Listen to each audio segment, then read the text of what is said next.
Chapter 284. Master Yuanjing looked at the koi fish swimming in the pond in the courtyard and said with a gentle expression, "It's good that you're back." Han Yu was fine, but he was a little nervous. "I'm an unfilial disciple. I got you involved in this and almost ruined your reputation." Seeing Han Yu kneeling on the ground, Master Yuanjing laughed, "Get up. You've never been so obedient before." Han Yu was anxious. He didn't know what his master would give him in exchange for his safety from the northern borderline. It would be terrible if this incident was exaggerated and people said that Master Yuanjing secretly colluded with the northern borderline. "It's okay. The letter I wrote will not be used against you. Why are you being so careful?" Han Yu was relieved to hear that. Master Yuanjing waved at him and said, "Come closer to me." Han Yu did as he was told and moved closer. Master Yuanjing raised his right hand and pinched Han Yu's face. It hurt a little. After a long time, Master Yuanjing showed a complicated expression. Han Yu didn't know whether it was joy or worry. "You may leave. If there's nothing else, call Zixiao over." Master Yuanjing let go of his hand and turned to feed the koi fish in the pond without looking at Han Yu. Han Yu had never seen Master Yuanjing like this. He was anxious, but he still went to call Wei Ci. "You're different." He didn't expect Wei Ci to say that as soon as they met. "What's different?" Han Yu felt creeped out by Wei Ci's stare. "Nothing." Wei Ci lowered his eyes and frowned. "Since my master asked me to go, I shouldn't keep him waiting." Wei Ci sighed in his heart and left the confused Han Yu. The dark clouds in his heart gradually dispersed. Han Yu was puzzled. Why are they all so strange? The world is so big and full of strange things. The same person can change so much in just a few days. I feel like I've lived for decades in vain. Master Yuanjing noticed Wei Ci as soon as he approached.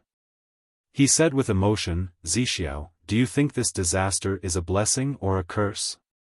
Wei Ci said, "For Dongqing, it's a disaster, not a blessing. For Wenbin, it's a blessing, not a curse."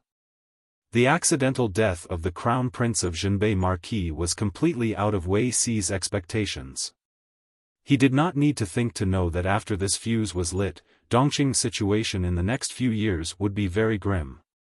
The pace of the chaotic world coming was much earlier than he remembered.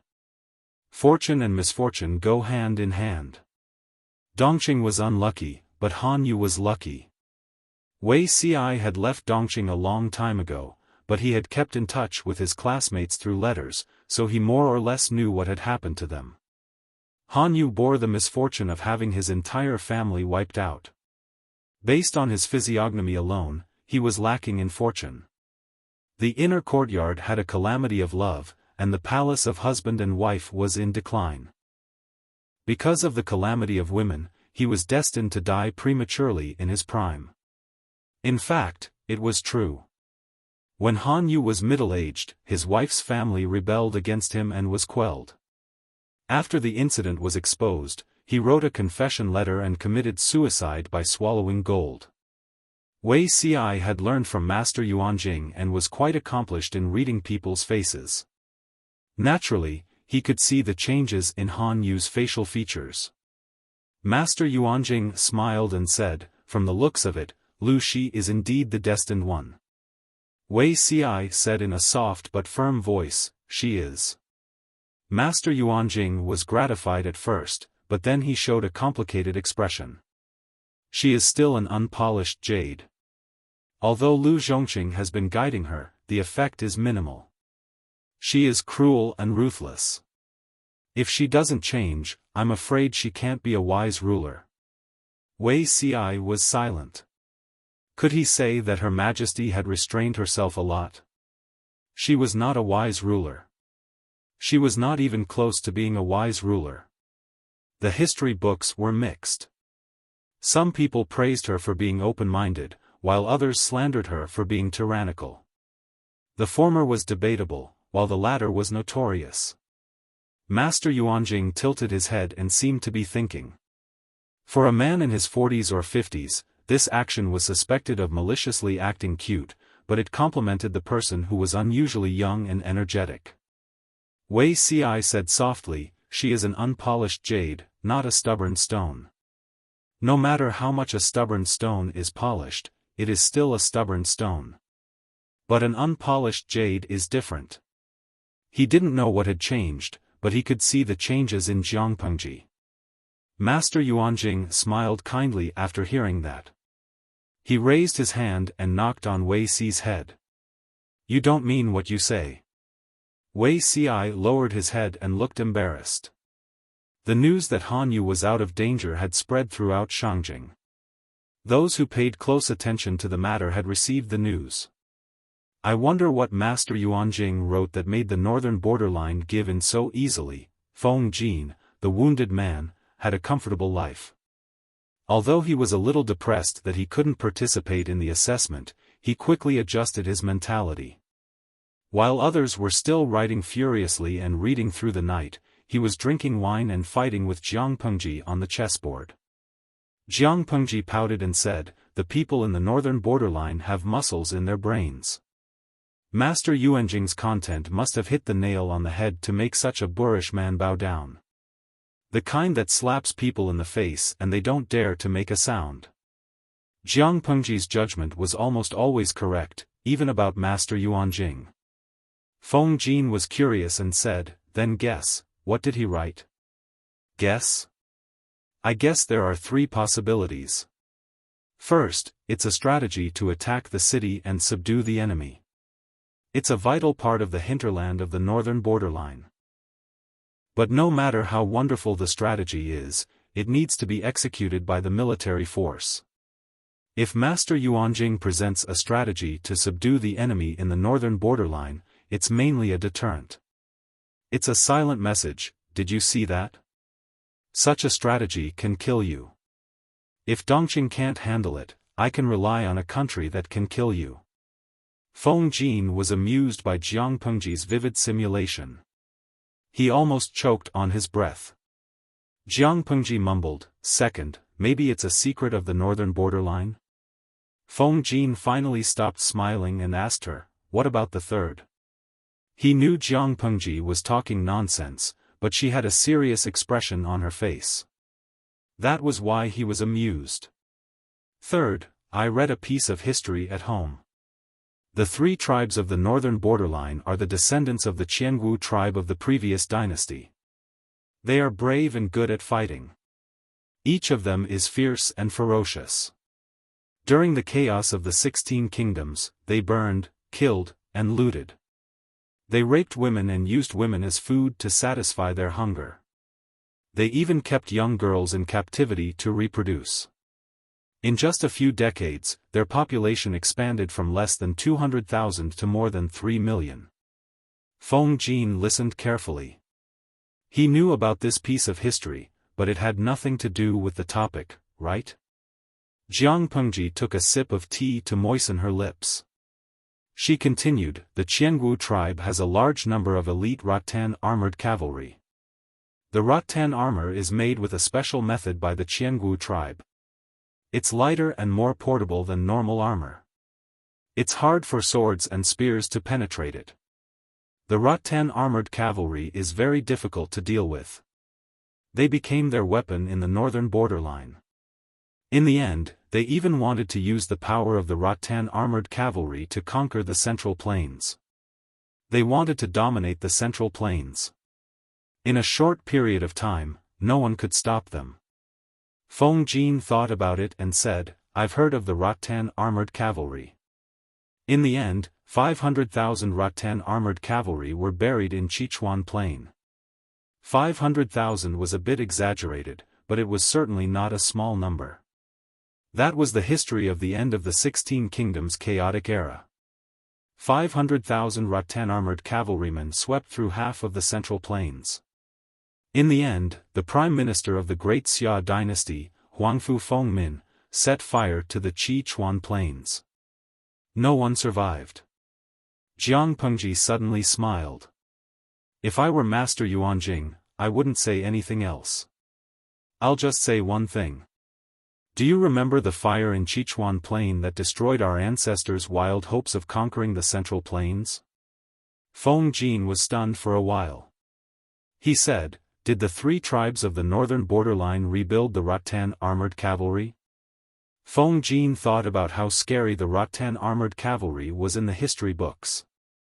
He felt like his scalp was going to explode. Although the northern borderline was not a good place, it was rich in high-quality horses. It was not difficult to build a surprise army. Dongqing's terrain was flat. If the Rattan armored cavalry broke through the northern borderline's defense line and entered the hinterland of Dongqing, it would be impossible to stop them. Jiang Pengji shook her head. She recalled the warriors of the northern borderline. Their armor was strange. She could not figure out what the problem was. She went back and flipped through the books that Cheng Cheng had collected. When she saw the history of Sichuan Plain, she remembered. Jiang Pengji said, "The Rattan armored cavalry's weakness is too obvious. The Qiangu tribe fell because of it.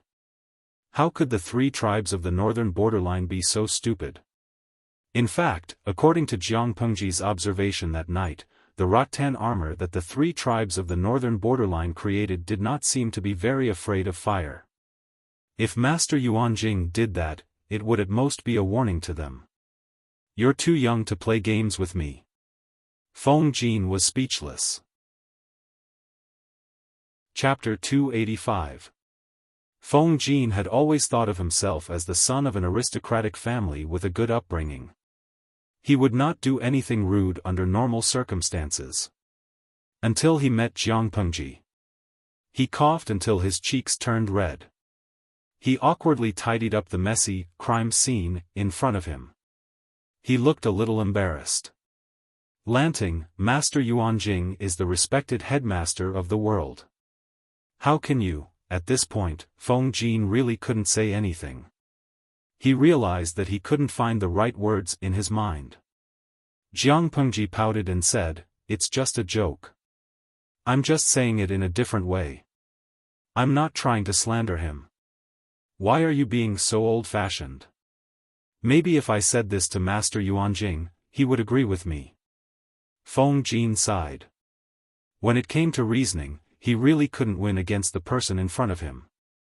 Master Yuanjing is broad-minded. He will not argue with a junior like you, Feng Jin said. Because of the severe injury on his hand, he would not be able to write for a while. Unfortunately, he missed the opportunity to participate in the assessment. Therefore, he had been very free recently. Jiang Pengji would ask him to play chess or chat to kill time. She did not want him to think too much.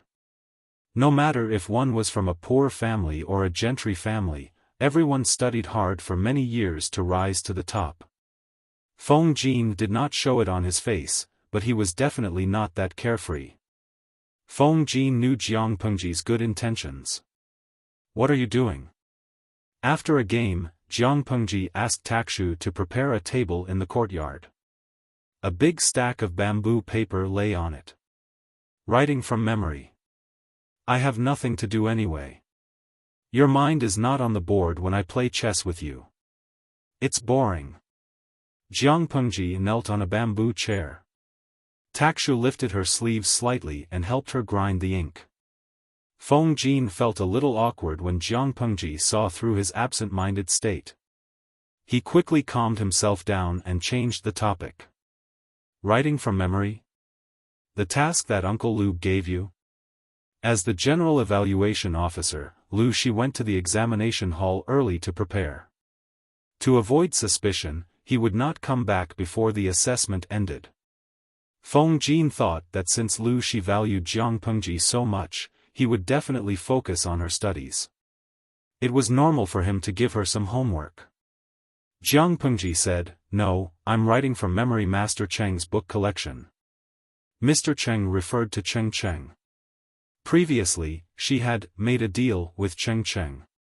She provided the best bamboo paper, and Cheng Cheng would make a copy of his book collection for her. However, Cheng had collected so many books, more than tens of thousands of scrolls. It would take at least 1 or 2 years for him to finish copying.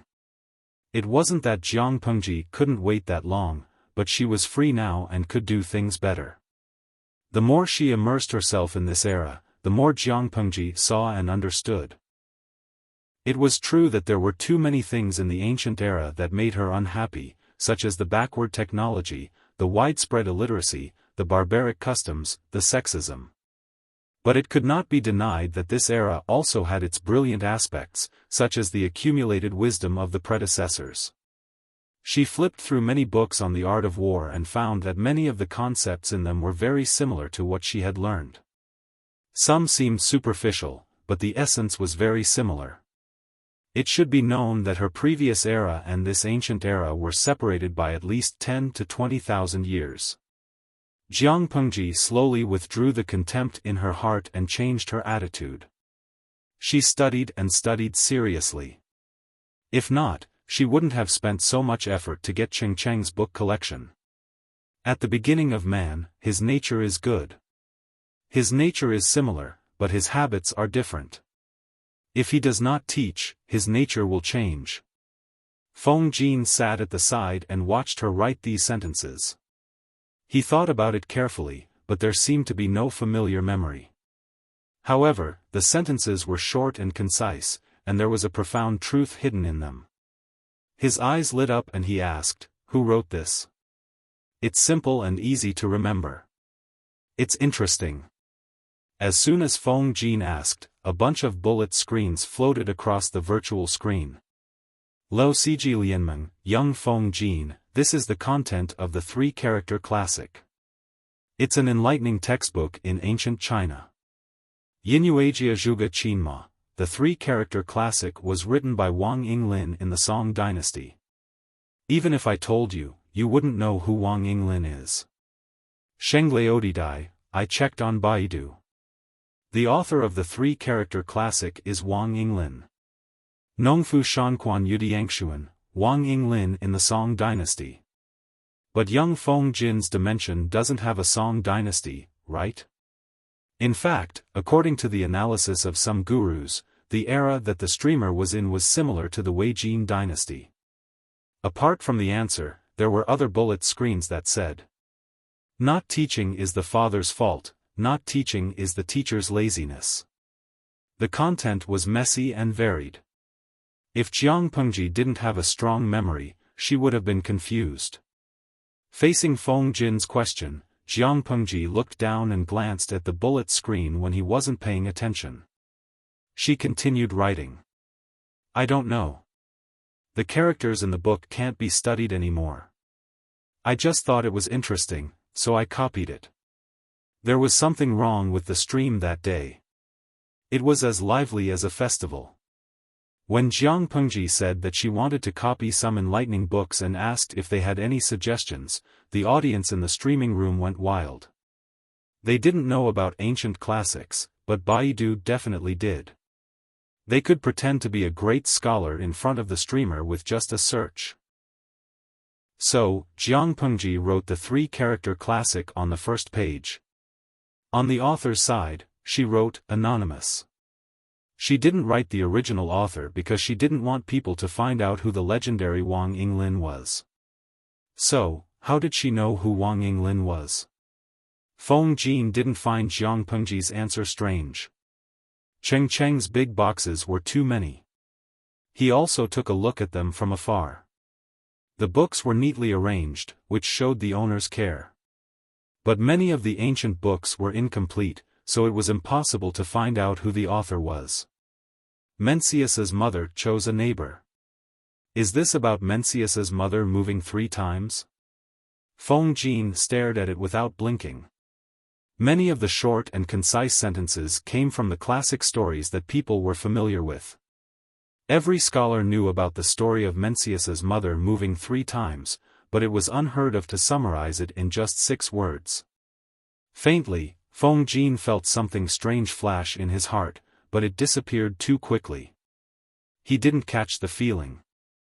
Jiang Pengji frowned and complained, "You're disturbing me." Feng Jin frowned and stayed silent. Then he sat down obediently.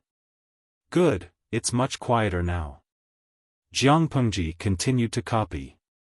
The audience in the streaming room also helped her find all kinds of annotations. But they didn't copy and paste from the same web page, so the content was very messy.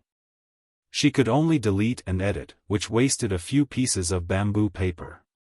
Some audience enthusiastically helped Jiang Pengji, but naturally, there were also audience members who were watching the show and complaining. Chapter 286. Dora Aming, at least the host didn't say that the three-character classic was written by her. The author's name is anonymous. Xiaofan, in fact, I think the streamer's way of doing things is smart. After all, in ancient times, scholars despised each other. If you really want to convince the other party, you need to have excellent skills and literary self-restraint. If you rely on plagiarism alone, the possibility of exposing yourself is too high. In fact, there were quite a number of viewers who urged Jiang Pengji to write her name on the book. After all, the three-character classic was an enlightening book. If it were to be popularized in the future, almost every child would be exposed to it first. Her name would be immortalized for generations to come. However, her answer made the audience feel awkward. Host V, according to the federal law on the protection of original literature, the crime of plagiarism is very serious. The minimum sentence is 3 years, and the maximum sentence is life. Even if you're not sued by the original creator, 90% of the profits will belong to the original creator, and you'll have to pay a high amount of psychological damages. Apart from this reason, Jiang Pengji had another more important reason. Her gaze was fixed on the distant future, not the petty gains in front of her. The three-character classic given by the audience in the streaming room was very short. It did not take Jiang Pengji long to finish copying it. She asked Takshu to dry it with an incense burner. Feng Jin had nothing to do, so he sorted the dried papers according to their contents and bound them into a booklet. Compared to the books he had read before, this short, three-character classic was very shallow, but easy to understand. Sigh, with the chaos of the 16 kingdoms, who knows how many treasures have been lost and their inheritance broken. Feng Jin read the three-character classic over and over again. As smart as he was, he vaguely knew the true purpose of this book. Because of Jiang Pengji's misdirection, he had already determined that this was the only copy that had been lost during the chaotic times of the 16 kingdoms. He did not know where Cheng Cheng had found it from. It was already difficult enough to maintain a relatively complete content, so he did not dwell on the question of who the author was. Because of this, Feng Jin admired Cheng Cheng's persistence even more. In his opinion, that was the true strength of a scholar, and not the mutual deceit and intrigue of the court. Jiang Pengji listened and casually said, "They are all unique copies. Once they are destroyed or the people who know the contents are gone, the future generations will never be able to read the contents. If we can expand the scope and everyone has a copy, or if more people read it, it will be easier to pass it on. If an era wanted to progress, books could not only belong to one family or a small group of people." It just so happened that the current situation was that many precious, unique copies were in the hands of one or a few landowning households that had existed for a long time. If these landowning households met with misfortune, the unique copies might be lost or completely disappear, and the inheritance would be severed. There were many reasons for this phenomenon, but in Jiang Pengji's opinion, there were two main reasons. Firstly, the technique of papermaking had not yet matured. The bamboo slips were heavy and the paper was light. In other words, the technological productivity of society was insufficient, causing the cost of studying to be too high, and ordinary people could not afford it. If they couldn't even afford to eat, who would have extra money to study? Secondly, the monopoly of the special class on the inheritance of knowledge systems. The former was still manageable, but the latter was too difficult. If he wanted to break the current system of passing on knowledge and popularize education, it was inevitable that he would come into conflict with these aristocratic families that monopolized knowledge. Just by thinking about it, she could guess how great the pressure was. However, the road was made by people. As long as one had the heart, there was nothing in this world that was impossible. Feng Jin did not reply, but the way he looked at Jiang Pengji was different. Jiang Pengji noticed this detail, but she did not care. She continued to deal with the various annotations that gave her a headache. At that moment, she especially missed the virtual network and the powerful AI system. She had everything she wanted. Why would she need to copy it by hand? System, are you dead? She was multitasking. She read the bullet screen, copied the book, and typed on the system. The system snorted. I'm already dead. If there's something, burn incense. If there's nothing, visit the grave. Jiang Pengji secretly clicked her tongue. She ignored it for a while, but the system's temper was getting worse. Can't you copy the contents of the bullet screen? You see how hard it is for me to copy it by hand. Can you at least be considerate? The system said coldly, I'm sorry, host. Your streaming level is not high enough. You don't have the authority to do so. You have to be at least level 3. Jiang Pengji secretly glanced at the popularity points backstage and frowned slightly.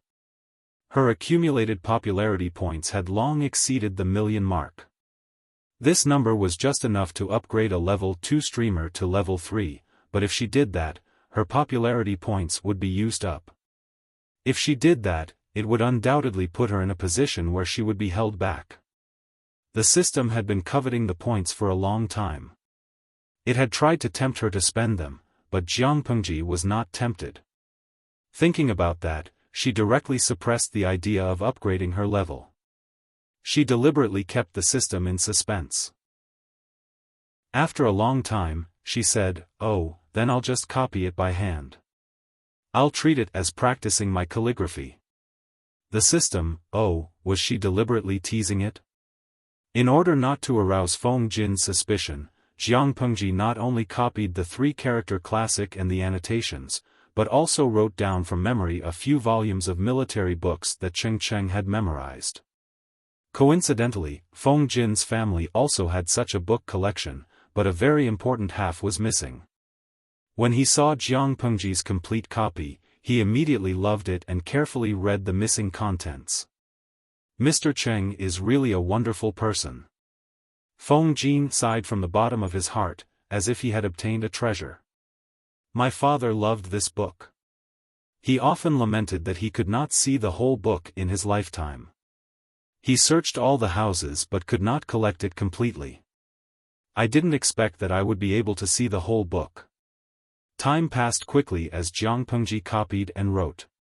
In the blink of an eye, it was time for the assessment. The assessment was the current selection system of Dongqing.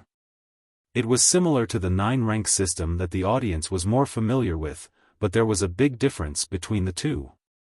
The assessment was conducted every 3 years.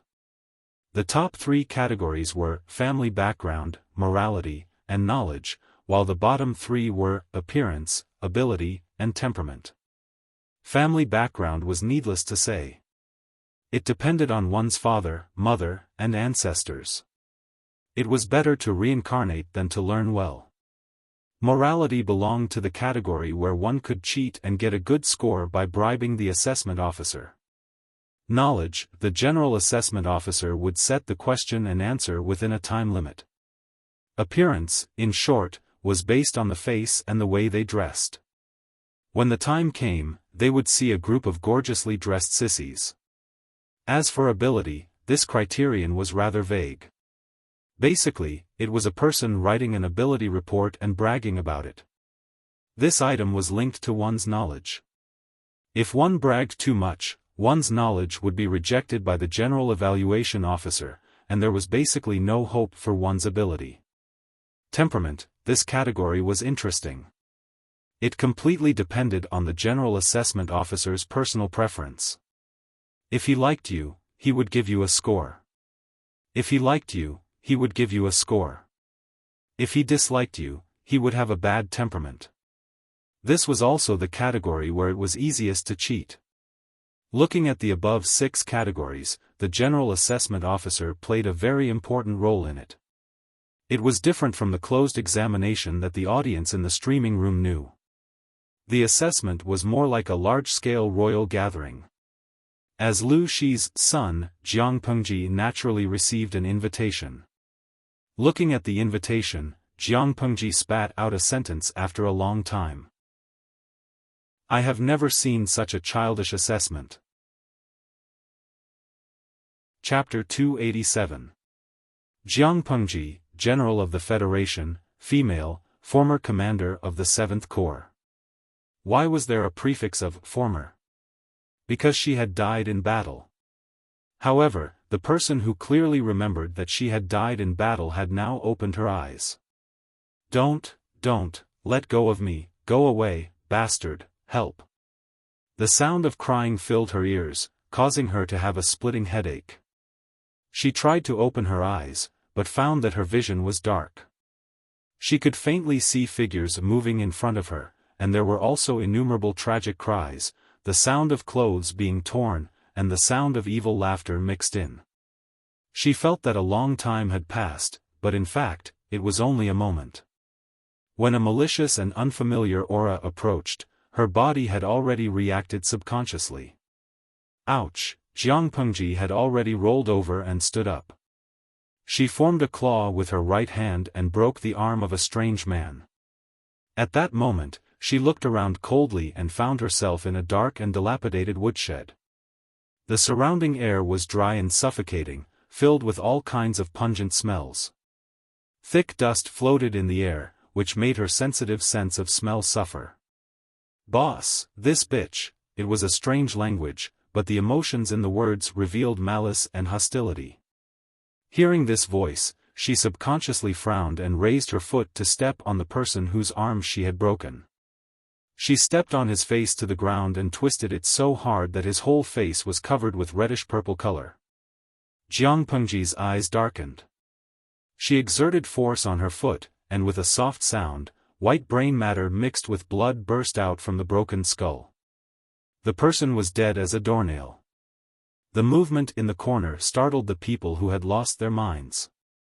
Jiang Pengji looked at them coldly, and anger brewed in her chest. What did she hate the most? One was betrayal, and the other was treachery. Although she didn't know why she, who had died in battle, had woken up, the scene in front of her clearly told her that a group of beasts was bullying and humiliating more than 10 innocent and young girls. Some of them were even lying lifelessly on the ground. Animals! Damn it! When the 2 half-naked men saw this, they spat on the ground and stared at her with evil eyes. It was as if they wanted to see through the layers of clothes on her body and see the undeveloped body. However, when they saw the head that was crushed by her foot, all their charming feelings flew away. Bang bang bang, Jiang Pengji had always believed in the principle of using one's fist rather than one's mouth. The men in the room had obviously been branded as prisoners on death row by her. It was obvious that she had nothing to say to a few dead people. Her figure flashed, and her fist directly hit the vital point of one of the men's lower abdomen. The sound of bones cracking could be heard. Jiang Pengji's current strength was less than 1% of her peak, but it was no problem for her to deal with these small fries. Some of them tried to use the unfamiliar girls as shields, but she took advantage of the gap. She grabbed their hair bun and smashed their heads to the ground. Their heads were split open and they died. The thick blood soon filled the small and dim room. Woo! After crushing the last person's neck, Jiang Pengji's cold expression loosened for a moment. She looked at the girls who were disheveled and had disheveled skin. Perhaps they were frightened. They huddled in a corner with tears on their faces. It was a very strange scene. She didn't even know what had happened to her. "Who are you?" she asked, but when the girls heard her, it was a strange pronunciation. They couldn't understand her at all. "They've been killed. You're safe." Jiang Pengji didn't like to talk much. Only her subordinates took the initiative to smile at her. She rarely took the initiative to communicate with others. After all, her mouth would offend people whenever she opened it. She could overturn people with a glance. Over time, she had offended many people, so she was too lazy to speak. Seeing the horror in the girl's eyes, as if they had seen a ghost, Jiang Pengji was silent. It seemed like there was a language barrier. She tried to switch to a few interstellar languages that she was familiar with and spoke them one by one. Not only did the negative emotions in the girl's eyes not calm, but they became more intense. Well, communication failed. Jiang Pengji shrugged helplessly. Her head hurt. Just when she didn't know what to do, there was a noise outside the house.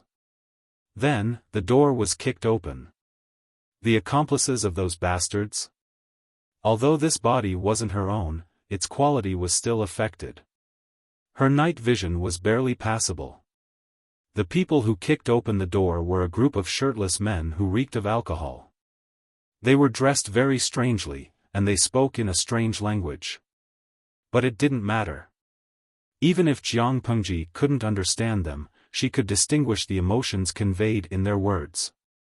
They were all vile, malicious, and full of hostility and murderous intent. Before the bandits could react, Jiang Pengji had already stepped forward to harvest their heads without saying anything. Although her current body was very weak, she had the aura of a person who could hold the pass against 10,000 enemies. Almost every time she attacked, she could kill someone. Soon, the inside and outside of the house were filled with corpses, and each of the corpses had died a rather gruesome death. Turning around to look at the frightened girls, Jiang Pengji frowned, but she couldn't leave them alone. "You're safe. I won't let them hurt you." She squatted down and looked at the girls who were curled up. She tried to convey her kindness, but it didn't work. Unless it was something special, Jiang Pengji's patience had always been lacking.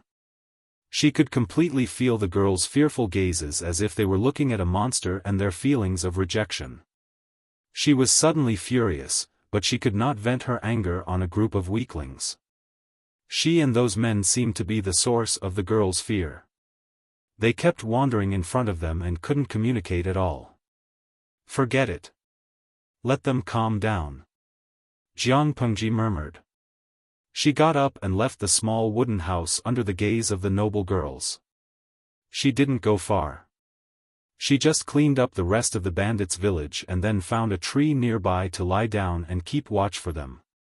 After dealing with the panic, Jiang Pengji had time to think about the strange things that happened to her. First of all, this body wasn't hers. It was too weak. It was a compliment. If it had been her in the past, she could have easily penetrated the opponent's front and back with one punch, not just shattering the opponent's internal organs. Secondly, this body was still very short. Maybe it was a dwarf. Why did she make such a judgment? Because she found that her sight was too low. She estimated that it was less than 1.5 meters above sea level. Until midnight, the girls in the house seemed to calm down. Jiang Pengji planned to communicate with them again, but the girls screamed in fear when they saw her. Some even threw things at her. Although she wasn't hurt, it still annoyed Jiang Pengji. "I can't communicate at all." Jiang Pengji dodged the debris and returned to the tree where she had been hiding. She kept her eyes open and watched the night. Although the girls were hostile to her, most of them were frightened. They were probably frightened. She was the leader of the army. She would not be calculative with the weak. After one night, the next dawn came. When the sun was high in the sky, some strange figures appeared at the foot of the mountain in the distance. Those people seemed to be looking for the girls. Jiang Pengji looked at them from afar and then jumped into the forest. She wanted to find out what the hell this place was. Chapter 288. It was already late autumn, and the world was already playing the prelude to winter. Everything was covered in gold, and the air was filled with a sense of depression. However, the desolation of autumn did not affect the desire of the people in Shangjing to watch the fun. The wide road had been cleared, and both sides were guarded by armed officers and soldiers. They blocked the people who wanted to see the young Langjuns. When the auspicious hour arrived, more than 100 carriages with red silk hung on them slowly drove to the royal garden. The pedestrians on both sides were craning their necks. "Hey, that Langjun is so good-looking, like a fairy. I wonder which family he is from." "I don't care which family he is from. We are just ordinary people. This is the only time we can see him." More than 100 red silk carriages set off from the auspicious hour and paraded along the main street of Shangjing. The curtain of the carriage was lifted, revealing the Langjuns sitting inside. Each of them had red lips and white teeth. Their clothes were bright and beautiful, and their appearance was not bad. Occasionally, their eyes would wander and fall on the unmarried women. It was as if their souls could be sucked away. Even though there was a huge disparity in status, many unmarried women would dress up beautifully today. They wanted to talk but were too shy to flirt with the young Langjuns in the carriage, hoping to make a good relationship. Jiang Pengji sat in a private room by the window in a tea house. She could see the lively scene on the street if she turned her head slightly. "It's like a courtesan parade. It hurts my eyes." She took a sip of tea, glanced at the carriages with red silk that happened to pass by, and silently looked away. The audience in the streaming room had the same idea as her. When they heard that there was a parade before the evaluation and that they could see the high-quality young men who would participate in the evaluation, they all clamored and moved their stools over. They craned their necks and waited for the parade to begin. However, when the first carriage passed by, they all covered their eyes and whined that they were going blind. "Ru fu ru zi wa yangji, I am here to see handsome men, not to have my eyeballs removed." "Host, you are so unkind." "Lo si ji lianmeng, if the host did not say that this is a serious activity, I would have thought it was a courtesan parade." "Chow lao ai ru wife, no, upstairs, which courtesan is so good-looking? Aren't they afraid of going bankrupt?" "My shi zhao zilong, #smirk. Even Chow Lao, who has a strong taste, can't accept this." Jiang Pengji originally wanted to complain, but when she saw the complaints in the streaming room, she almost choked on the tea she was drinking. Although it was a little embarrassing, at least it was not too embarrassing. Feng Jin, who was sitting opposite her, was more miserable. He almost spilled the tea on his brand new clothes. If he had not swallowed the tea, he would have choked and spat it out. "Lanting, you are really, I'm just telling the truth. They are much more ostentatious than the courtesan parading through the streets," Jiang Pengji said with a smile. Her eyes were like a pair of crescent moons. "I thought it was a pity that you missed the assessment because of your hand injury. But when I think of you sitting in a red silk carriage like them, dressed gorgeously, wearing pink, red, and green clothes, I can't bear to look straight at you." The weather had completely turned cold, but that did not stop the people's passion for dressing up. Their clothes were mostly bright colors like lotus root pink, water green, lake green, dark blue, spring green, willow yellow, and scarlet. The lapels of their clothes were slightly loose, revealing some of their collarbones. Their hair was tied up with a jade crown and decorated with delicate silk flowers or blooming red plum branches. Their faces were covered with a thick layer of snow-white powder that was as white as a limestone wall. Their lips were mostly painted with bright red lipstick, giving people goosebumps all over their bodies. She could not understand the aesthetics of the people in ancient times. The people who were ugly to her were as beautiful as fairies in the eyes of the people downstairs. Jiang Pengji took a deep breath. She had to admit that the Langjuns were indeed very good-looking. But their makeup skills were too destructive. Jiang Pengji could not help but wonder if the poor kids had offended the stylist. Bah, where did the stylist come from in this era? Feng Jin looked at Jiang Pengji helplessly. He did not know whether to laugh or cry. This is the fashion in Shangjing. The gentry's sons are after it. It doesn't matter if it's 100 people or 1,000,000 people. Ugly is ugly. The so-called beauty does not mean putting all the good things on your head. If that's the case, it's better to look at a vase. Jiang Pengji pouted, which made Feng Jin speechless. Feng Jin coughed and said, "Lanting is still young. You will understand when you grow up." Jiang Pengji glanced at Feng Jin, which made him feel uncomfortable. "If you think that's beautiful, why don't I see you wearing makeup?" Jiang Pengji looked at him from head to toe. He was wearing a green scholar's robe with layers and wide sleeves.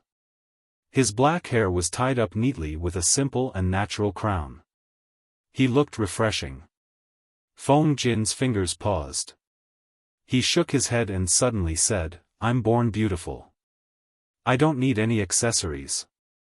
Jiang Pengji was speechless. "Young Feng Jin, even if you're narcissistic, you're still so elegant and refined." Jiang Pengji was bored to death. She supported the window with one hand. The red silk carriages passed by the tea house one after another. The people seemed to have turned into star chasers. They stared at the Langjuns. Many girls even took off the sachets on their waists and threw them at the carriages when they saw the men they liked. Perhaps they were used to it, but many viewers in the streaming room seemed to be able to accept it. Jiang Pengji was speechless. Suddenly, there was a Mimi who felt sorry for the audience's aesthetics. Had it been destroyed? Just as she was about to doze off, the bullet screen in the streaming room suddenly surged out like a blowout. It almost covered every inch of the virtual screen. Jiang Pengji frowned. She didn't understand what these people who were obsessed with looks had taken the wrong medicine this time. Xiaofan oh, I saw my husband. He's so handsome. Yusubi Sangwashan, I feel like my eyes are healed. It's great oh, greater than over equal to V, oh Lao Ciji Lianmeng, I heard the sound of flowers blooming. Ziying Chenghua Jishui, Mama asked me why the screen of my phone is wet. I haven't licked it enough. Sans Hisong Shuningsher, it's blown out. The ascetic Adonis seems to have torn his clothes. She turned her head to look downstairs. She heard Feng Jin's laughter. This Lang Jun looks unfamiliar. Which family are you from? The man was wearing a dark blue robe with wide sleeves. The dark color did not make him look old. Instead, it made his snow-white skin look even more beautiful. His face was like jade, his hair was like splashes of ink, his lips were red without lipstick, and his eyebrows were green without any makeup. Unlike other people who looked at the people and smiled, he was sitting still. He closed his eyes and seemed to be deep in thought. His eyebrows were slightly furrowed. With her excellent eyesight, Jiang Pengji could even see his slender eyelashes. Chapter 289. Jiang Pengji suddenly smiled. She felt a little evil in her heart. She untied the perfume pouch on her waist and accurately threw it into the carriage. Feng Jin was stunned, but Jiang Pengji moved too fast for him to stop her. Feng Jin was not the only one who was shocked by her. Wei Ci, who was silently reciting the mind-clearing formula in the horse carriage, felt something strange in his arms. He could not help but open his eyes and saw a delicate yellow sachet. Although it was made for a man, it looked very similar to a woman's and looked somewhat familiar. He picked it up. There was a small sheath embroidered on the corner. His heart tightened and his pupils shrank. He suddenly turned his head to look out of the car. With just a glance, he discovered a familiar figure leaning against the window, revealing a somewhat evil smile at him. Wei Ci turned his face expressionlessly. He clenched his teeth and held the sachet tightly in his right hand. He curled the sachet into a ball until his knuckles turned white and blue. His chest was in turmoil. Jiang Pengji laughed. Her eyes flashed with interest. Lanting. Are you interested in that Lang Jun?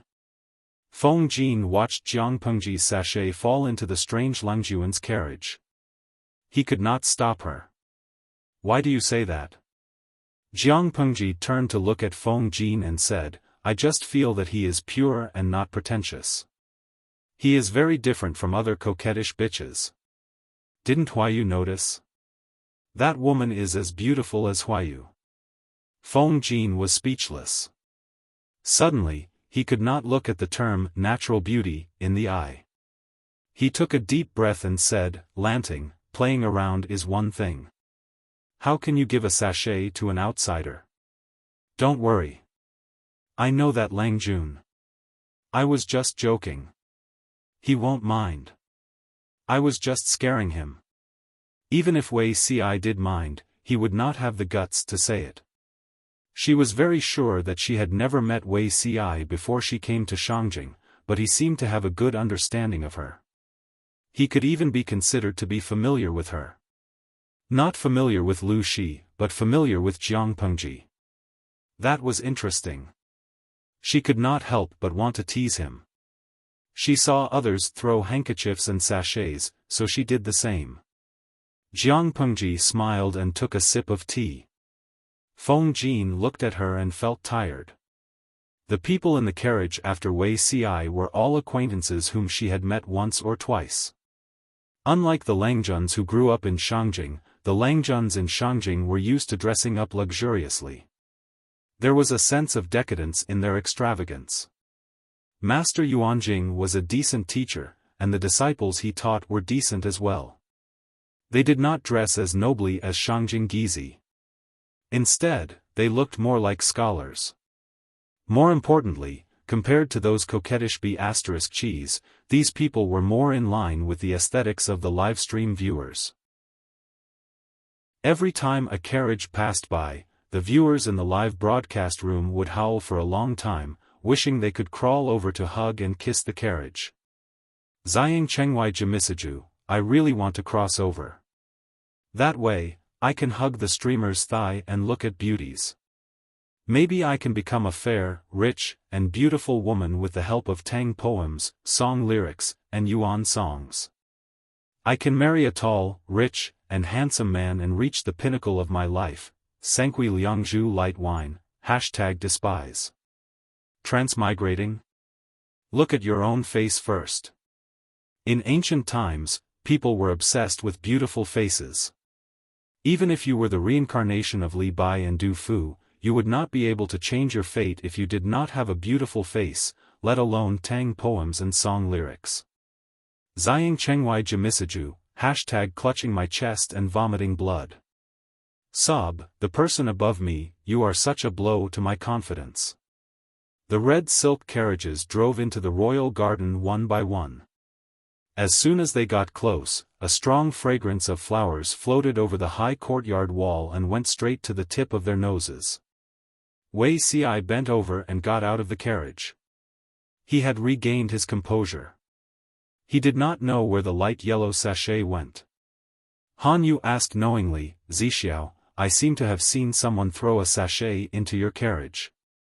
Who is so bold to do that? Wei Ci looked indifferent and said, just a naughty and rude person. Maybe it was because of the ordeal that Han Yu had gone through. He looked more mature than before, but his eyes were still bright and cheerful. If it were not for the inappropriate occasion, he would drag Wei Ci aside and interrogate him. Don't let Lu County Chief hear what you said.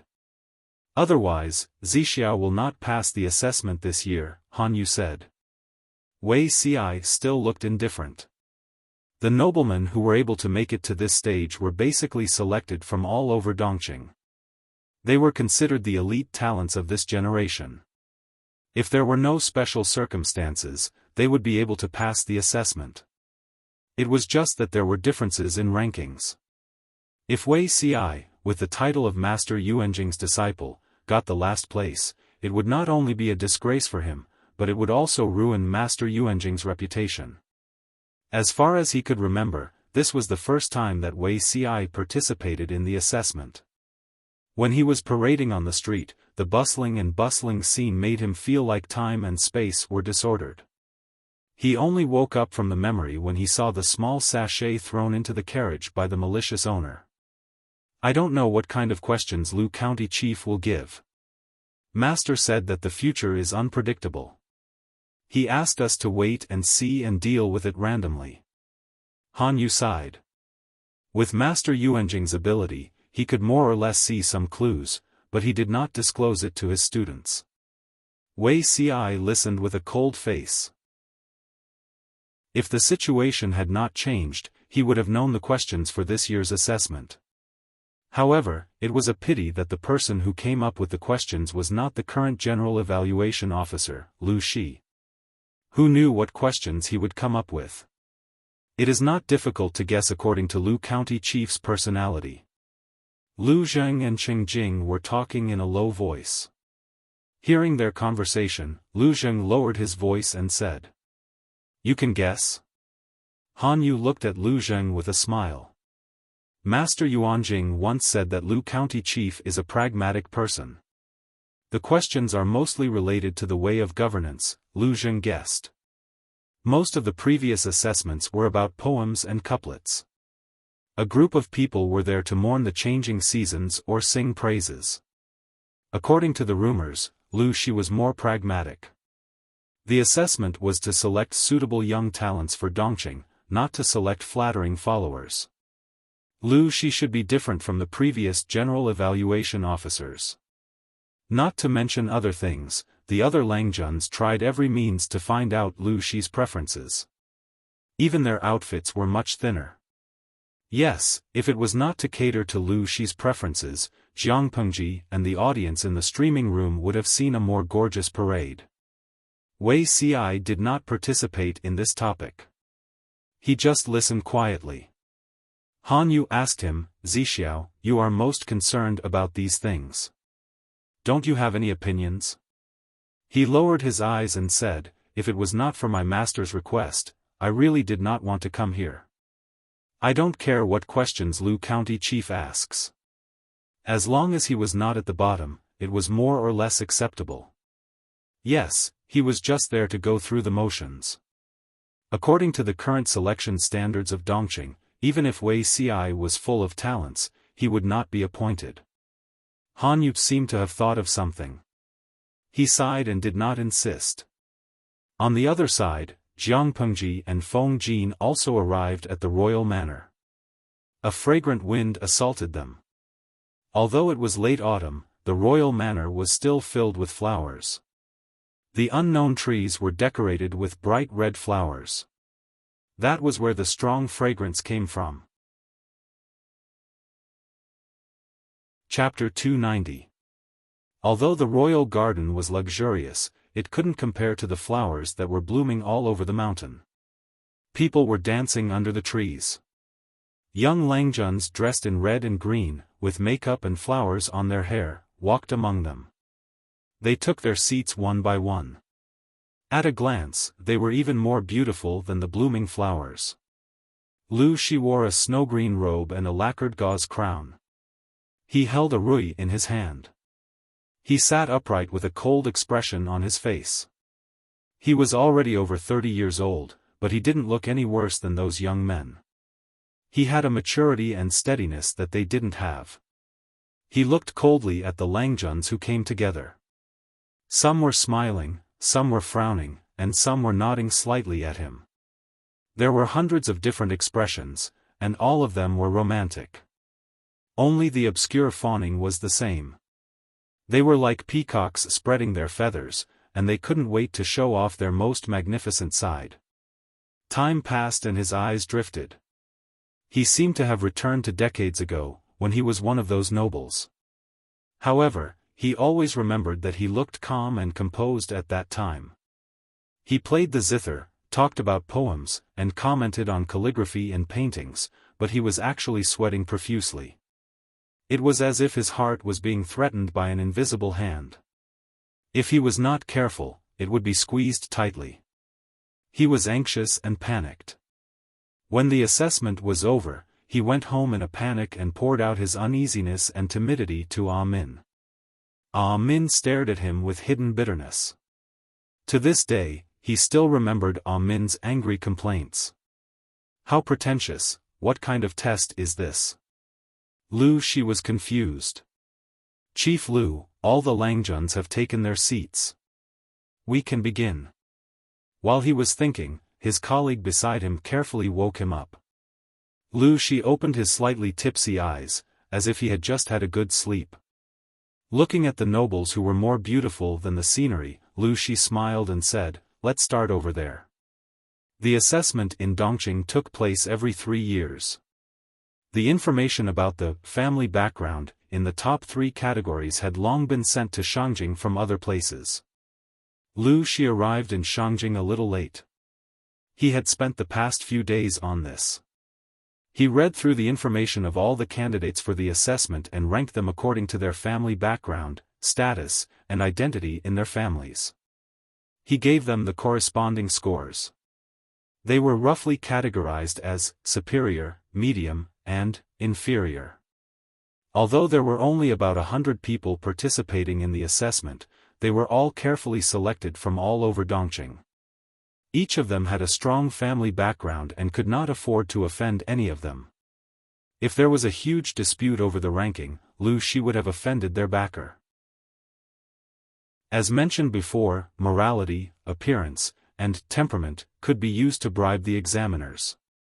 Lu Shi had received a lot of bribes and benefits in the past few days. Whether it was real money or antiques, those people's generosity had left Lu Shi speechless and widened his horizons.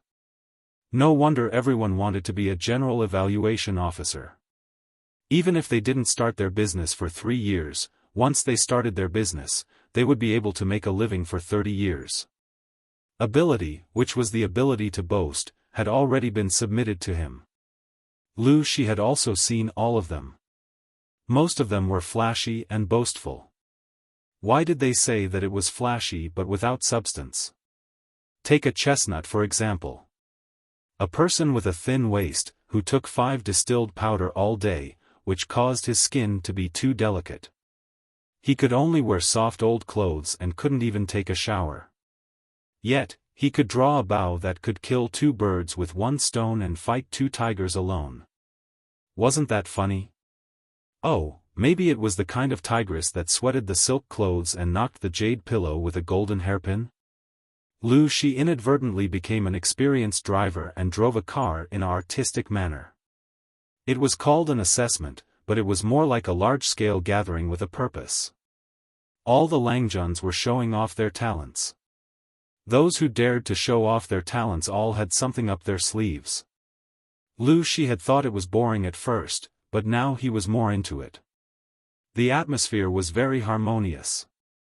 As mentioned before, the assessment was more like a large-scale gathering of the royal family. Those who participated were not only the nobles, but also many important ministers and their families. The emperor, his concubines, princes, and concubines would all be there. Although there were many people, it didn't seem noisy. Lu Shi didn't remember such a scene. How would Jiang Pengji, who was a future general, know how to deal with it? Fortunately, as the legitimate son of the Feng family, Feng Jin had been through all kinds of big events since he was a child. He could still talk and smile with others with Jiang Pengji, who was a burden.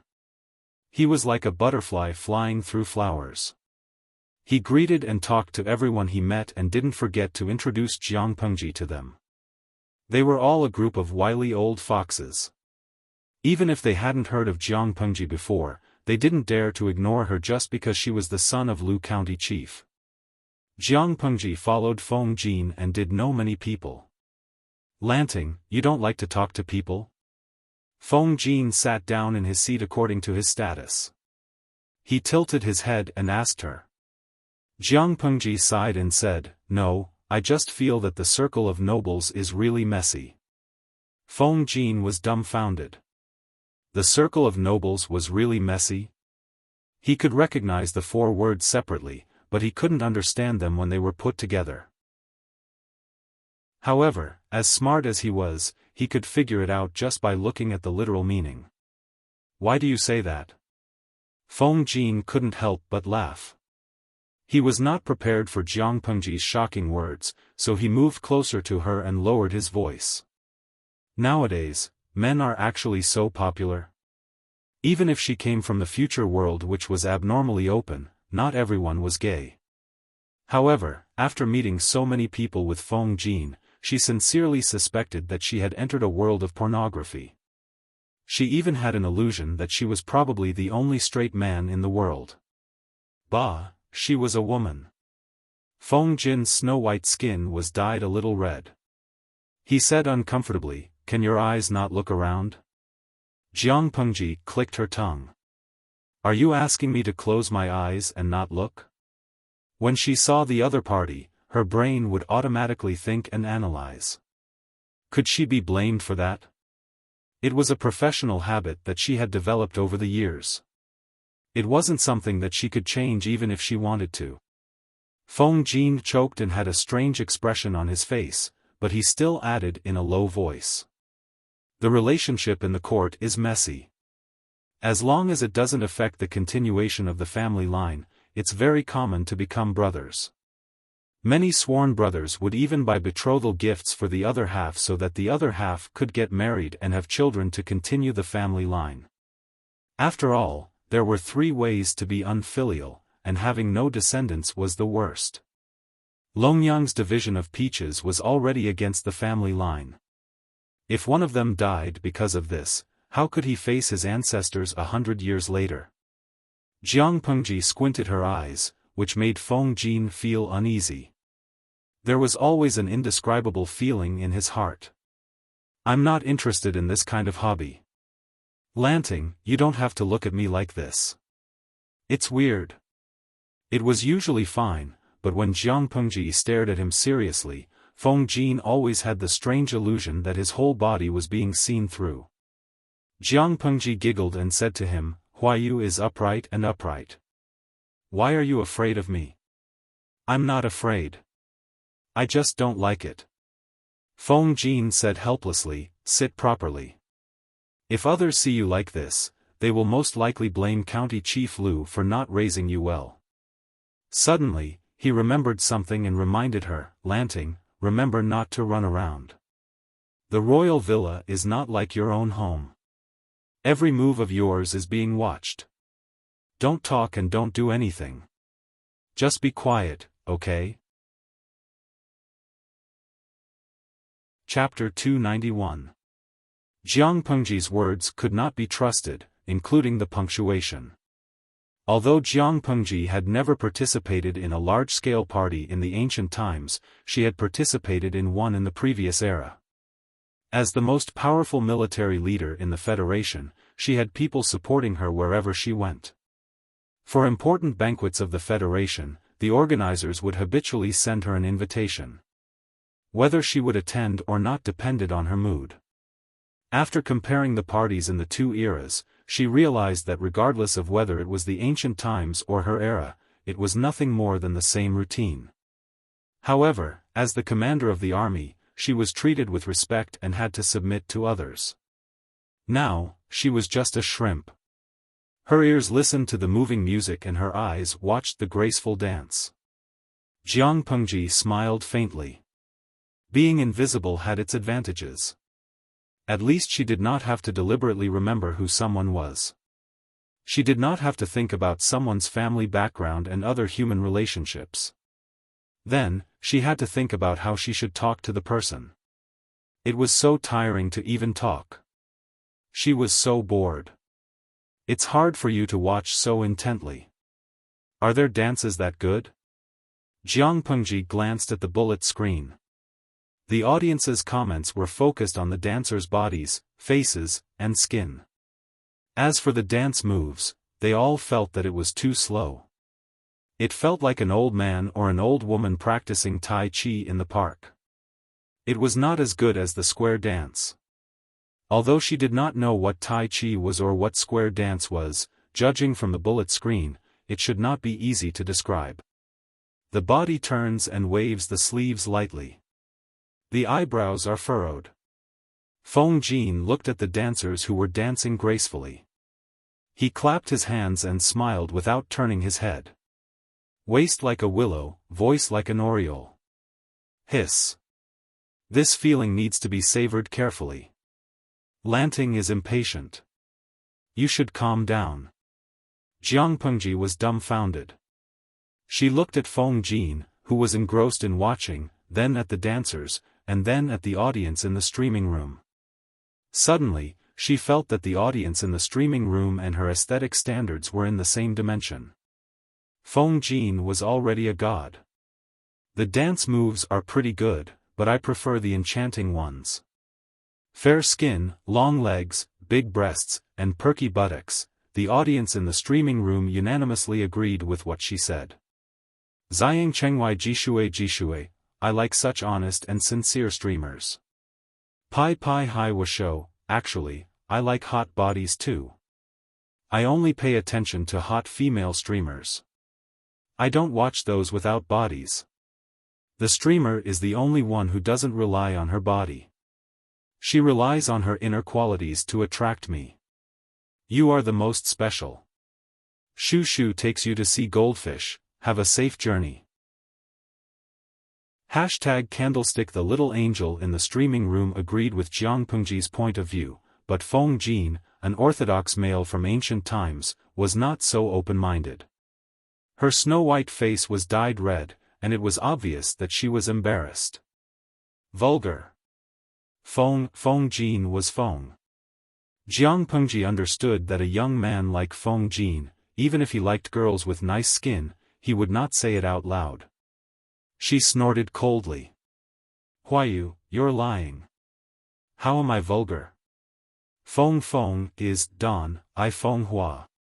Dozen. Don, Feng. Dozen. Jiang is with Jiang, I, Feng, Li, Jiang, Feng Jiang.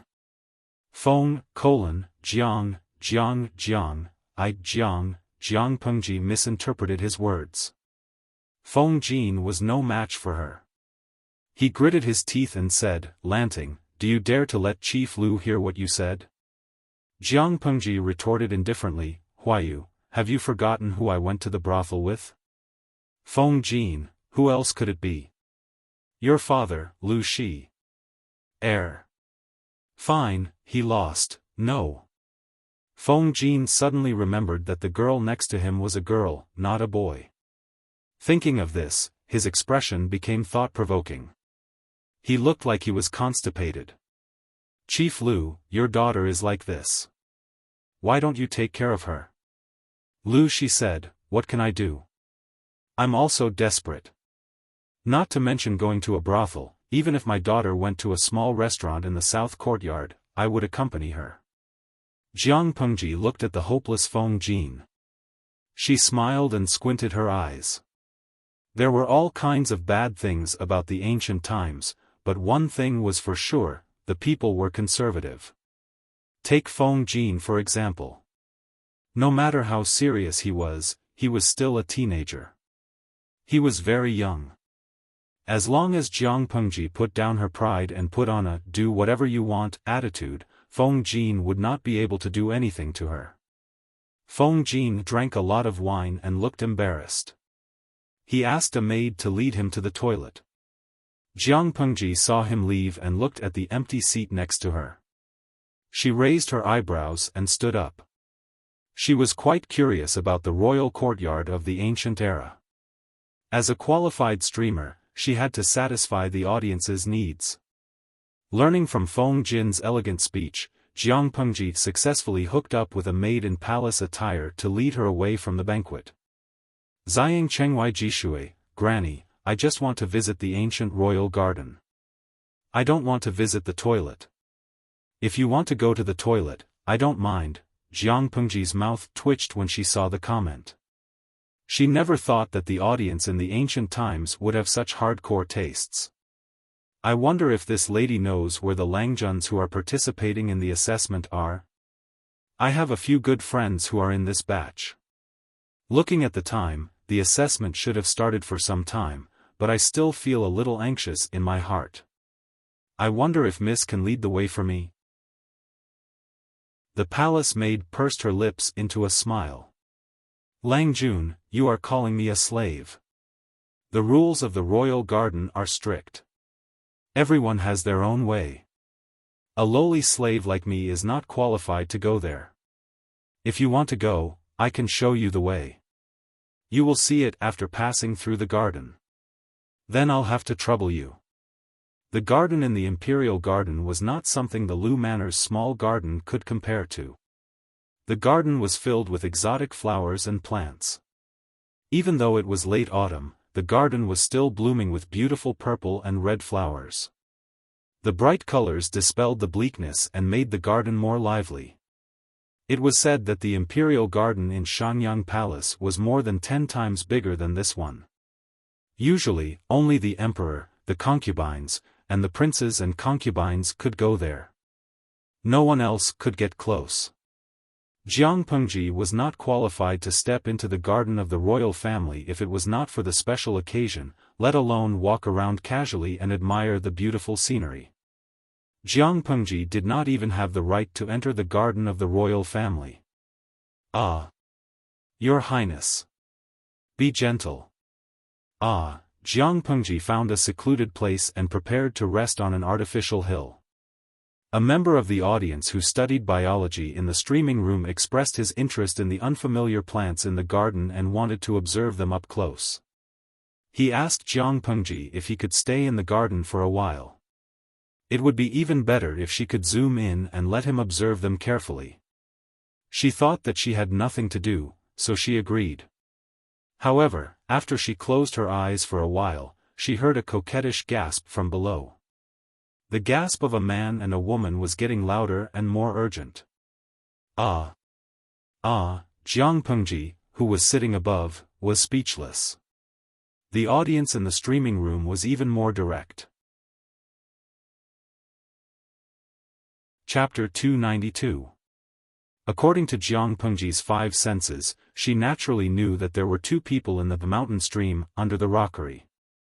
However, they were well behaved at the beginning. Maybe they were a couple who had committed to each other and took the opportunity to confess their feelings. She was also very confident in her concealment skills. She was sure that she would not reveal her tracks and scare the couple. She was very pure, but the old driver was skilled in driving. He drove the car so suddenly that it caught her off guard. The couple did not say anything and could not wait to hug each other. They tore off each other's clothes. Not long after, they took off their clothes one by one. They went straight to the 3rd base. Their actions were intense. The pearls and jadeite on the girl's head hit the rockery wall, making a slight knocking sound. Jiang Pengji was stunned on the spot. The audience in the streaming room was clamoring to see the live version. Ziying Chengwai Jamisiju, ow, Granny, can you adjust the camera angle of the live stream room? I can only hear the sound but can't see the image. It feels weird. An excellent live stream room should have excellent sound and color. Lo Cg Lianmeng, this car is so unexpected. Even if I'm an old driver, I almost drifted off the curve of the mountain. Jiang Pengji quickly calmed down. She did not agree to the request of the audience in the streaming room, nor did she leave the spot. As a result, the pair of lovebirds, who were secretly looking for an opportunity to have sex in the wild, were completely unaware. They were having fun, and from the sounds, they seemed to be playing different tricks and positions. They were completely unaware that Jiang Pengji was half lying on the path created by the rockery, as well as 10,000 spectators. Jiang Pengji deeply felt that even though she was not the primary student of Grim Reaper that the audience spoke of, and people died wherever she went, she had something in common with that person. It seemed that she could encounter interesting things wherever she went. This time, she even encountered a couple having sex in the wild. Host V, the Dongqing royal family is doomed. The emperor has an affair with the wife of his minister and his father's concubine. The son has an affair with another son's future wife on a day like the assessment. They are not afraid of people coming and going. They are caught red-handed. The audience in the streaming room looked at the bullet screen and was a little confused. Ziying Chengyai Jitue, #despise. Granny, are you secretly watching? Otherwise, how would she know who the couple is? Jiang Pengji secretly rolled her eyes. She did not want to be in the limelight. However, no one in the live stream room could keep up with her brain, so she could only accommodate the other party. Host V, judging from his voice, the man is Wu Majun. I've met him a few times and he will become my brother-in-law. The expressions of the viewers in the live streaming room cracked. F***ck, Wu Majun. How dare he make a cuckold of the streamer's sister in front of the streamer? Jiang Pengji sent another bullet screen. Host V, the woman is from the northern borderline. Why do you make such a judgment? Because Wu Majun just ripped off the other party's dress. The sound of fabric tearing is not ordinary silk or satin. This is a special fabric that only a few nobles in the northern borderline can wear. I've read about this in a book called Unofficial History. The author was so bored that he tore different kinds of fabrics and carefully recorded the difference in the tearing sound. Because of the intense movements, the pearls and jade necklaces on the woman's head knocked against the stone wall. The quality of the fabric can also be heard. The woman's clothes were stripped off. The action was so intense that the pearls and jade necklaces were scattered on the ground. Jiang Pengji could figure out how many pieces of jewelry fell on the ground and whether the quality was good or not just by listening to the sound. Combining the above points, she thought about the people from the northern borderline who came to Dongqing recently. Naturally, this identity of his was obvious. Lo Ciji Lianmeng, I don't know. Should I say that the streamer has good ears or that she has seen too many things? She seems to know everything. He was having sex, but she could hear so many things that had nothing to do with the topic. Her face was cold. She felt that she and the streamer were not from the same world. Oh, that's not right. They were not from the same world. Although Jiang Pengji was listening to an overflowing drama at a close distance, her expression remained normal. Her eyes were still clear and bright. She was not affected by the wild mandarin ducks below at all. Some veterans in the streaming room could not help but call for Miss Five Fingers just by listening to the sound. In the eyes of the audience, Jiang Pengji was too cold, but it was normal for her. If a well-trained genetic warrior could not even control his physiological reactions, he would have been kicked out of the ranks of genetic warriors long ago. After about the time it took to burn 2 joss sticks, the wild mandarin ducks below finally stopped. They hugged each other and panted. At that moment, a member of the audience jeered and asked Jiang Pengji. You dialed his phone is switched off, streamer, you listened to the show for free. Don't you have anything to say? Host V, trash. Looking at these 2 short words, many of the veteran audience members revealed a meaningful smile. The pair of wild mandarin ducks below calmed down for a while. Then, there was the sound of them putting on their clothes quietly. Your Fourth Highness, and Yaina will remember what happened today deeply. Your Fourth Highness? Huh, it was indeed Wu Majun. Jiang Pengji sneered as she listened. One was the 4th prince of Dongqing, and the other was the princess of the northern borderline, who was about to become the 2nd princess consort. They came to the rockery on such a special day. They were really too much. What did the 4th prince want to do? Wu Majun had woken up from what had happened just now, but his voice was still a little hoarse. Are you really going to marry my second brother? He can't give you the honor you deserve, Wu Majun said disdainfully. The princess of the northern borderline, whose name was Yaina, sighed softly and said, My father wants me to marry your second brother, so I have to marry him. Which woman in the world hasn't gone through life like this? They are all pitiful people who have no choice. I have no regrets since I gave my chastity to you early on. Jiang Pengji pouted. Princess Anyina was also good at acting. She did not even have a draft when she spoke. She boasted as soon as she opened her mouth. "Your Fourth Highness, let's accept it. From now on, I'm your second sister-in-law. We don't have to keep in touch secretly anymore. If someone finds out, they will mistakenly think that the northern borderline is disloyal to Dongqing and that the marriage is just a cover-up. We will be the sinners of both countries." Jiang Pengji had thought that the princess was extraordinary. Now, it seemed that she was not as good as her reputation. No, her reputation was not as good as her reputation. At the end of the day, she just wandered between different men and played with power. The northern borderline wanted the princess to sow discord between the second prince and the Count of Zhenbei's residence, so that the relationship between the emperor and the prince would be at loggerheads. It would be best if Dongqing would never have a day of peace. Unexpectedly, the princess had already destroyed the relationship between the two princes before she married into the northern borderline. Logically speaking, Wu Majun was ambitious. Although he was young, he liked to plan before taking action. He was not like a brainless pig. How could he be easily hooked by Princess Anyina and believe in her affectionate performance? She frowned, but she forgot that most men nowadays regarded women as vassals and objects.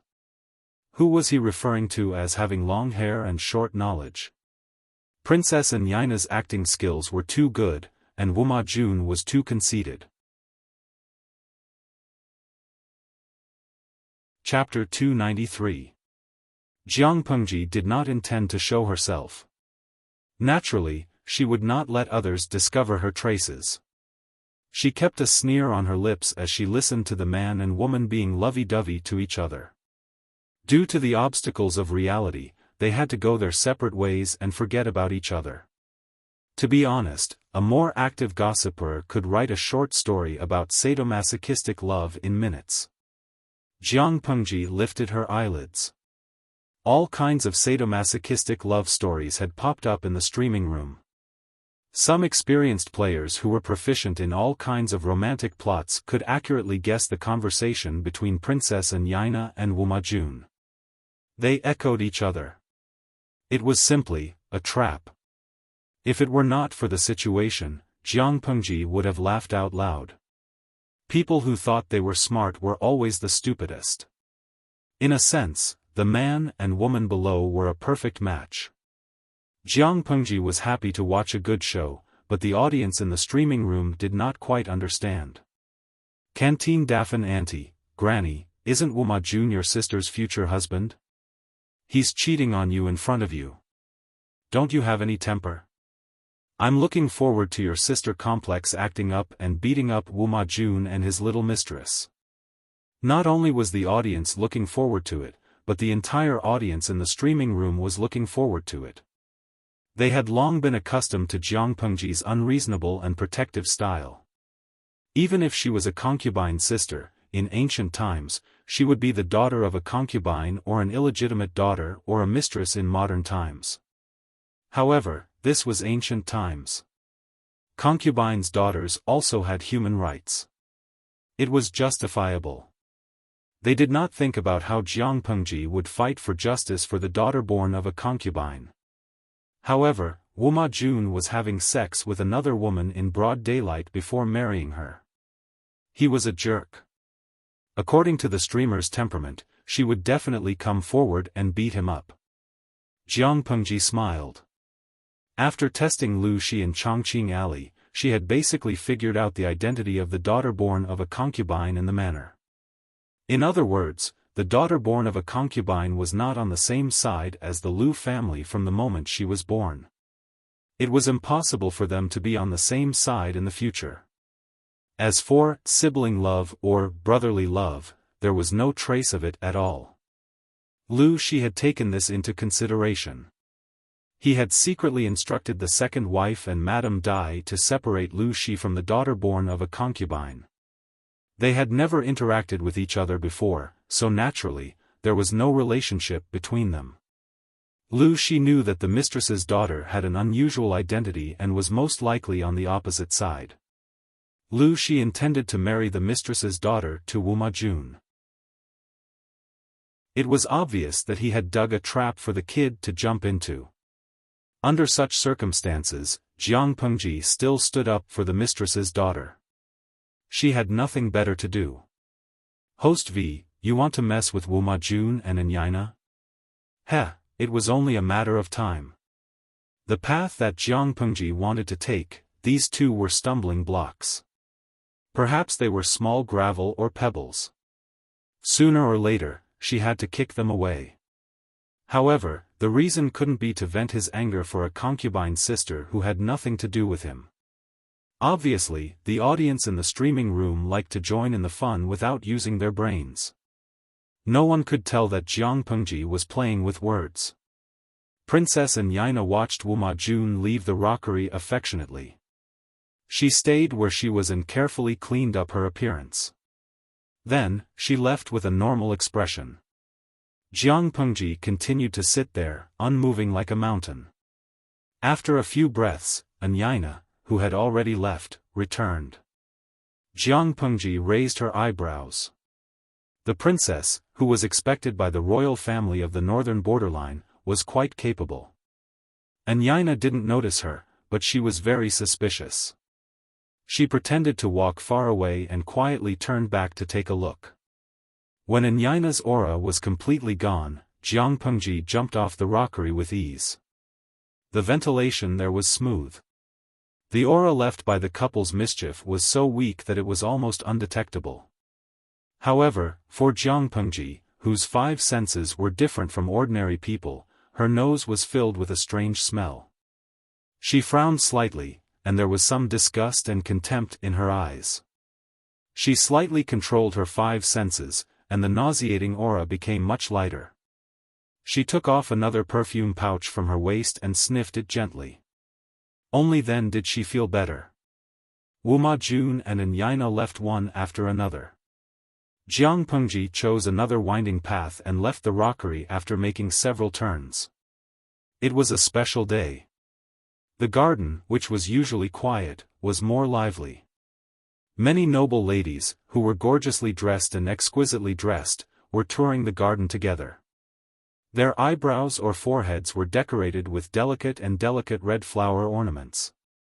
The bright red color made the skin around them look even fairer and more delicate. The current atmosphere in Dongqing was not too closed.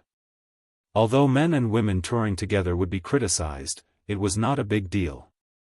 Therefore, apart from these noble ladies who were more beautiful than flowers, there were many young men in elegant clothes in the garden, beside the waterside pavilion, and in the gazebo.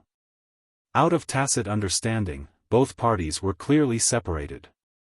Even if they were familiar with each other, they would only look at each other from afar, separated by a small forest or a cluster of flowers. They would quickly look away. The evaluation day was not only related to the future of the noble son's officialdom, but it might also affect their marriage. Jiang Pengji was naturally a noble son, but she was still young. She was still young and small in stature, but her facial features were very distinctive. She was more feminine yet full of heroic spirit. After a few years, when she had completely grown up and gained some scholarly honors and fame, this was the image of a husband in the eyes of many aristocratic ladies. The most important thing was that she had to be handsome.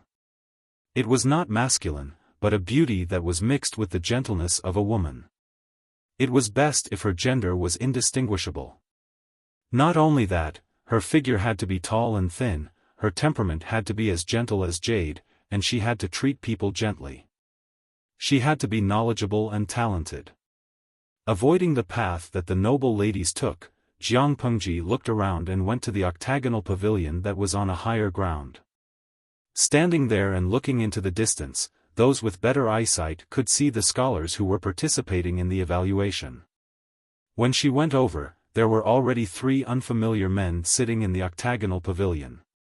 Jiang Pengji did not know them, so she just nodded politely. They did not mind Jiang Pengji coming over to disturb them. Instead, they smiled and turned their heads to continue chatting with their friends. The fallen petals were in profusion. The falling petals moved with the wind and covered the ground. Hundreds of scholars were scattered along the riverside and in the small forest. Graceful maids shuttled back and forth while carrying fine wine and delicacies. Occasionally, the sound of elegant music could be heard. Jiang Pengji and the audience in the streaming room were silent. Their expressions were subtle. How could this be called an examination? Oh, no, this was an evaluation. Lo Siji Lianmeng, I probably went to a fake school. Sao Xiang Huasher Si Lu Si, I probably met a group of fake teachers. Sans Hisongshu Ningshi, I probably did a bunch of fake test papers. Bingtang Lemon Guatang, I probably entered a fake examination hall. Jiang Pengji, separated by such a distance, others could only see a blurry figure, but it was different for Jiang Pengji. She could see all kinds of people. At that moment, Wei Si's bun was slightly different. He raised his hand and touched it. A blooming beauty's sleep fell on top of his head. The beauty's sleep only bloomed in autumn and winter. The colder it was, the more beautiful it was when it bloomed. Its fragrance assailed one's nostrils. He looked at the flower and was slightly lost in thought. Not knowing what he was recalling, his expression became a little bitter. At that moment, he seemed to have sensed someone's gaze. He quietly looked over. Even though he could only see a blurry figure, how could he not recognize it? Chapter 294. Although Dongqing's aristocratic families were becoming more and more outrageous, it was undeniable that the children from those aristocratic families were indeed capable. There will always be talented people in every generation. Sigh, it's really one wave pushing the other. These young people are really amazing. They are all the pillars of the country. The deputy examiner beside Lu Shi sighed with emotion. The other examiners echoed in unison. Why else would they say that they are young talents? The world today will soon be theirs. It's good to be young. In a few years, perhaps old bones like us will have to give up our positions to the more capable. Nowadays, these young juniors really make one envious. A great scholar spoke. His sideburns were white and his face was full of wrinkles. However, his skin was rosy and he was full of vigor. The triennial assessment was a very important day for Dongqing. Although Lu Shi was the general examiner, there were more than 10 deputy examiners beside him. They were either old ministers in the court, famous scholars, or learned scholars. Every one of them had more experience than Lu Shi. However, Lu Shi hated it when they took advantage of their seniority. Listening to the few of them sighing, he secretly clicked his tongue in his heart. Then, he sneered coldly. Even a pig would have 2 hooves to walk when a large amount of resources was thrown at it, let alone a human. The other assessments were almost done one after another. The atmosphere was also heated up. Under the urging of a few deputy examiners, Lu Shi got up from the couch. Then, he took out a scroll from his sleeve. 2 maids came forward and removed the seal on the scroll. They unfolded it and hung it on the shelf. Seeing that scroll, all the scholars had already perked up. The highlight of the day's assessment was coming. When they saw the big word on the scroll, they were all stunned. They either frowned in deep thought or secretly muttered, "People." That was the only word on the scroll. It was also the topic of the assessment this time. In layman's terms, it was a written essay with a topic. The examiner gave the topic and the students answered it freely. There was no limit to the number of words, the format of the content, and the theme of the article. As long as the topic was closely related to the people, be it governance of the people, farming, commodity trading, or education, it would not be considered as going off topic. It seemed simple, but in fact, it was very difficult to deal with. First of all, the topic was too broad. There were many, many things that could be written. Because of this, it was too difficult to write something that was brilliant, incisive, thought-provoking, or to be praised by Lu Shi. Most of the time, it was better to be neutral. Secondly, most of them were sons of aristocratic families with excellent family backgrounds. Although they did not talk about politics, they also did not have much contact with the common people. Most of what they knew came from books. If they were not careful, they could easily write false information. How could they enter the topic? To them, handing in the mission wasn't difficult. What was difficult was how to stand out and suppress the others. Of course, Jiang Pengji also saw the question. She frowned. Lu Shi's test question could be said to be easy, but it could also be said to be too difficult. It was indeed a bit tricky. Min, the characters follow the corpse and follow the clan. Corpse meant that the body was unable to move, and by extension, it meant that the body could not migrate or move. Sure meant country and clan. When the two were combined, it was the people. If one thought about it in a divergent way, Min could not only be interpreted as the common people, but also as the national economy and the people's livelihood.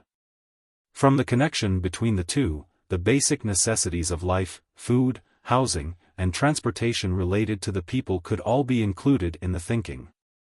The national economy and the people's livelihood, such as reading and being rich in the country, could also be used as a starting point for the question. More importantly, after Lu Shi gave the question, he did not give any other hints. The students were also very confused. If they could know Lu Shi's inner bias, they would be able to think about the key points and cater to his preferences. Many of the scholars were in a difficult position. When the deputy examiners saw it, although they had objections in their hearts, they did not say it out loud. He cared about the people's livelihood, and he was pragmatic. What else could they say? Seeing the question, Wei Ci curled his lips slightly. He was very sure that there was something wrong with Lu Shi, but overall, he did not seem to be that annoying. The question had been given, and it was not convenient for the scholars to communicate and discuss. Many examiners were watching from above, so they could only rely on their own abilities. While the others were still thinking about Lu Shi's preferences, a few scholars had already started to grind the stones, lay the paper, and picked up their pens to write.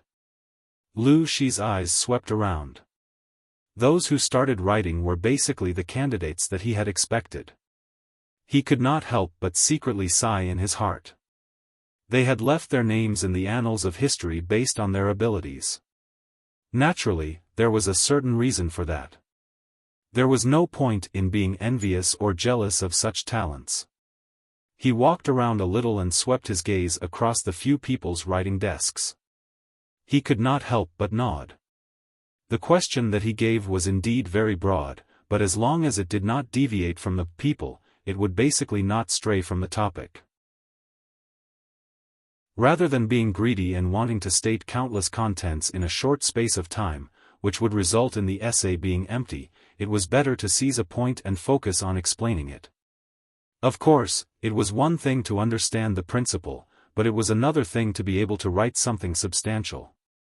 Some people had already understood Lu Shi's intentions, but when they started writing, they realized that they could not write anything substantial. Based on their analysis of Lu Shi, he could be considered a practical person. What was the use of exaggerating? He might even prefer those who knew about agriculture and water conservancy, and were hardworking and capable.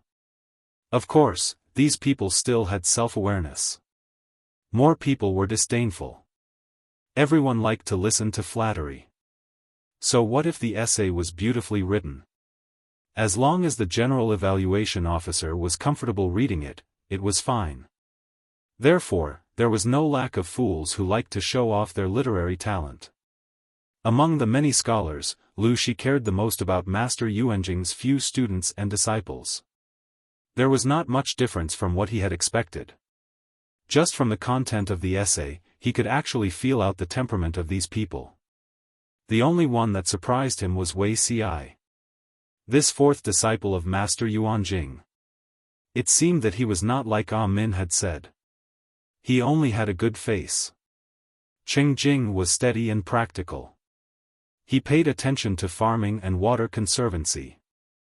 Han Yu was righteous and open-minded. His essay was related to the criminal law. Lu Zheng seemed to conform to the norm, but when he went deep into his essay, he pointed out the current shortcomings of Dongqing and cried out for the people. But this Wei Ci, just by looking at his appearance, he was like a jade-like person. He was cold and had a bit of gentlemanly gentleness. He was strangely harmonious. However, his article was quite spicy and pungent. Even if Lu Xi admired his essay very much, he could not give him too high a score at this juncture. That was not the way to court death. This lad seemed to naively hope that all the people in the world could study. He gave a lot of practical suggestions and plans. The corner of Lu Xi's mouth twitched. He provoked the authority of the gentry at this time. Was he not afraid of being put in a difficult position? He sighed secretly. Wei Ci's deliberate act of looking for trouble was King ridiculous in Ah Min's eyes. However, the troubling matter was not over yet. Jiang Pengji was in the pavilion watching many scholars immerse themselves in their essays. She felt slightly comfortable. That was the atmosphere of an examination. However, she changed her opinion very quickly. Hiss, the sound of cloth tearing rang out. Wei Ci was about to use the incense burner to dry the ink stains on the essay that he had written. A scholar near him was still deep in thought.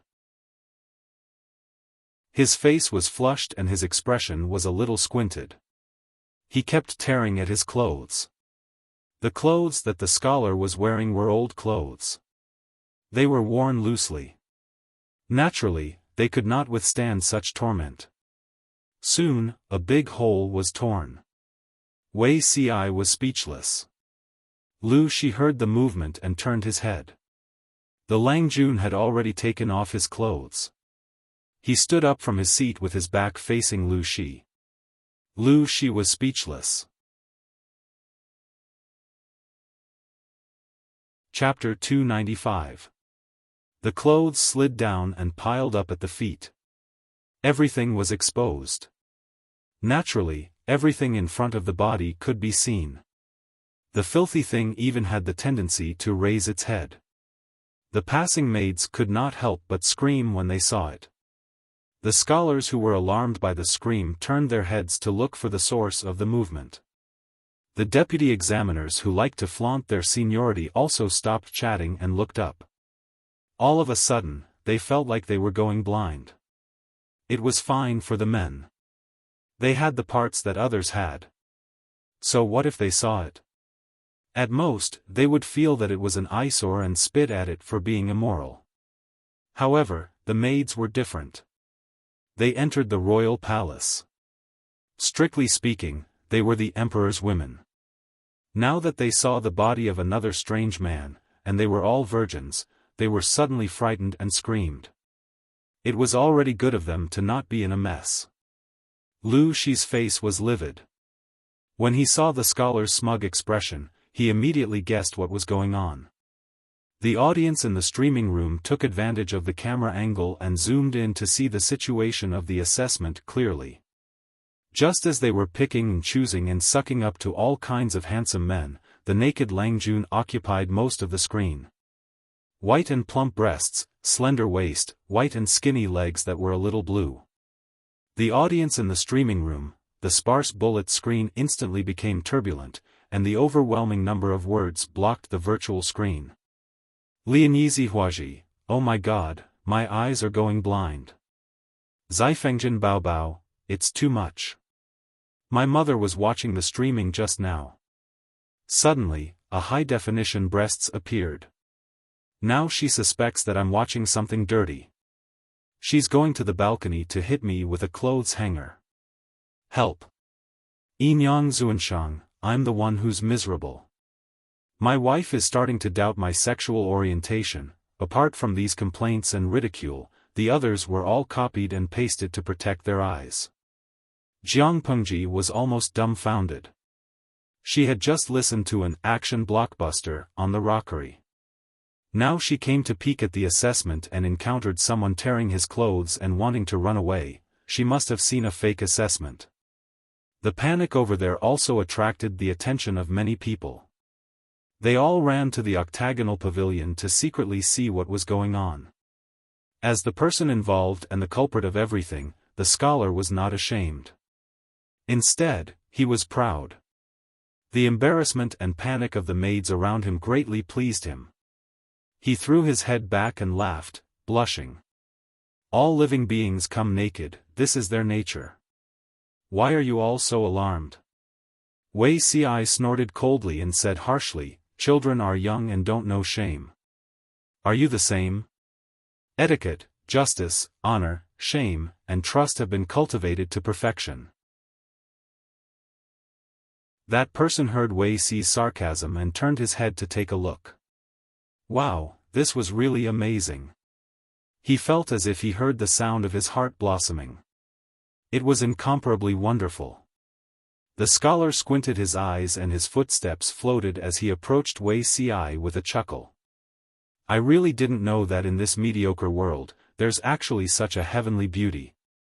When I saw you, Lang Jun, I felt as if I had known you before, as if you were an old friend from Mount Wu. You look very familiar, can we be like brothers?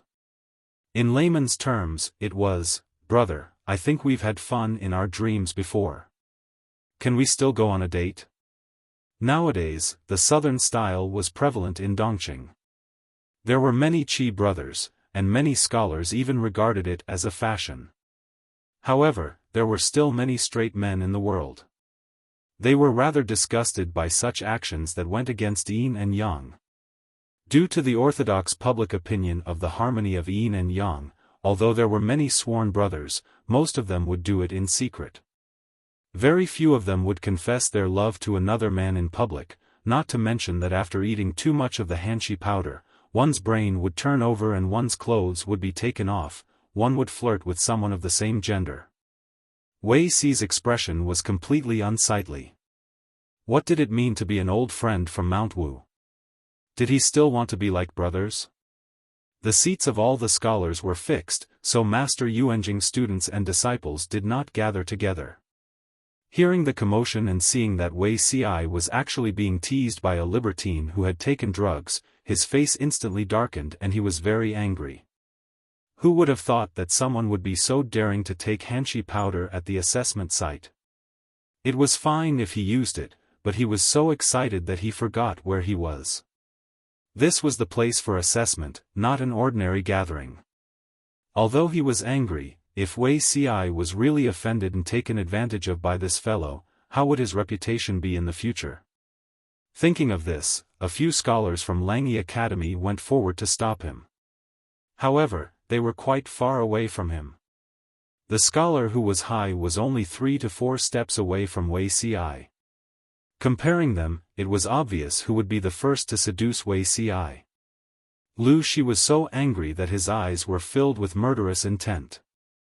He clenched his teeth and said, "Guards, take this person away." In order not to disturb the scholar's assessment, the guards who were an eyesore were all waiting outside. It would take some time for them to come in. Wuxia restrained the anger on his face. His gaze was cold as if he was looking at a dead person. With a cold face, he stood up, picked up the writing table with both hands and swung it directly at the scholar. He did it in one go. Everyone was speechless.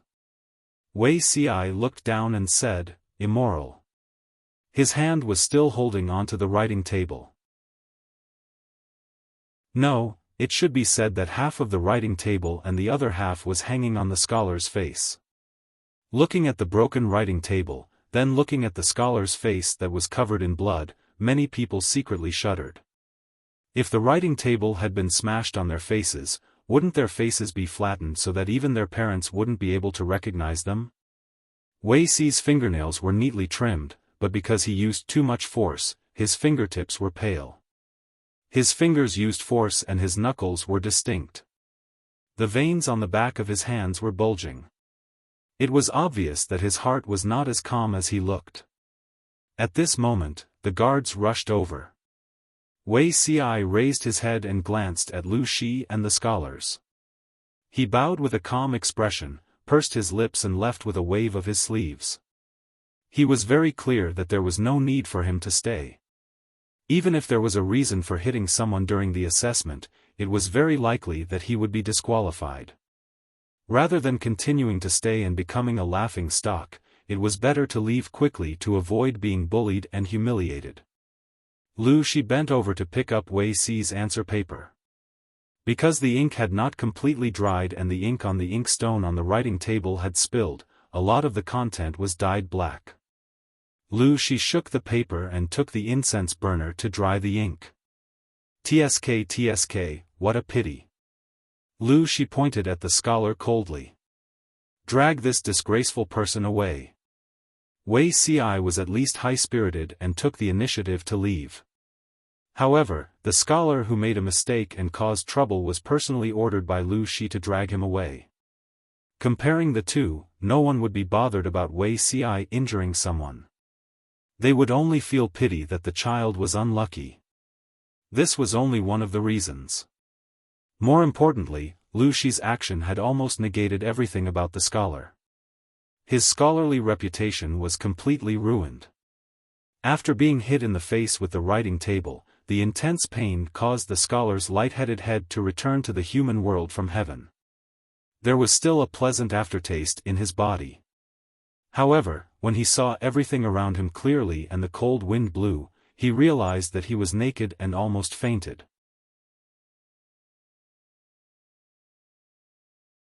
Chapter 296. His brain had cooled down and he no longer had that unruly drive. It was late autumn and when the wind blew, he felt a chill all over his body. His legs were trembling and his legs were trembling. He was afraid. Lu Shi saw the change in his expression and sneered coldly, the evaluation is related to the country and the future of Dongqing. It is such a serious and sacred matter and someone took off his clothes and ran around in public without any sense of shame. He has learned all the words of a saint. It is really an eye-opener. The scholars were as quiet as chickens. The frightened maids knelt on the ground and trembled. Seeing that the guards did not take action, Lu Shi said in a calm tone. Drag him away. Do you really not understand human language? A few deputy examiners were about to plead for mercy. Although they also felt that the scholar had gone overboard, consuming hanshi powder had become a trend in the upper class of Dongqing. It was an elegant matter. Even if the reaction was over the top, it was because the powder was not used properly. This kind of matter was not a special case and should be dealt with according to the circumstances. Muddle-headed. Before they could speak, Lu Shi had already scolded. Although he did not mention names, how could those old foxes not know that he was scolding them? Instantly, their expressions were as colorful as a palette of colors. The guards lowered their heads, but in the end, they still dragged the man away. Lu Shi's face was cold. He smoked and dried Wei Ci's examination paper and folded it into his sleeve. The audience in the streaming room could not hear what Lu Shi scolded, but looking at his expression, they knew that the streamer's father was really angry. More importantly, no matter how one looked at it, that scholar's actions seemed like he was high on drugs. Librarian, that's strange. Why do I feel that there is something wrong with the scholar's behavior just now? Daming Iguan, it's not just not right, he was basically drugged. What's the difference between this and taking off one's clothes in the examination hall with the intention of touching or molesting another student? No matter who you are, you must be thrown out. I don't know if I have seen too many court intrigues, but I feel that this matter is not that simple. Maybe this student was plotted against. In an instant, he thought of a court intrigue.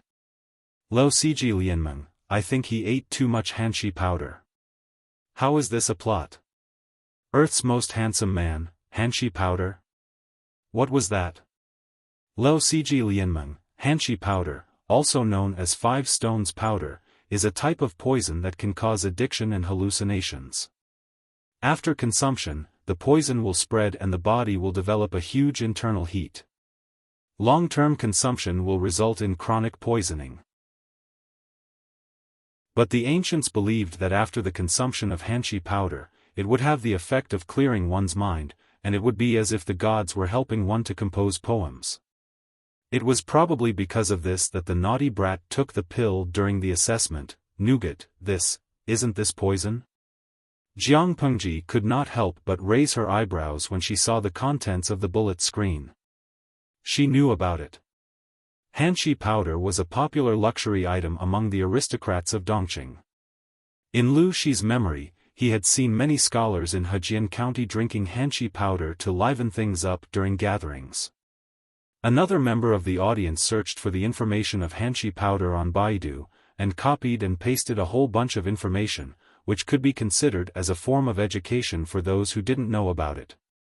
Lo Siji Lianmeng, hanshi powder is addictive, but from a certain aspect, it is scarier than drugs.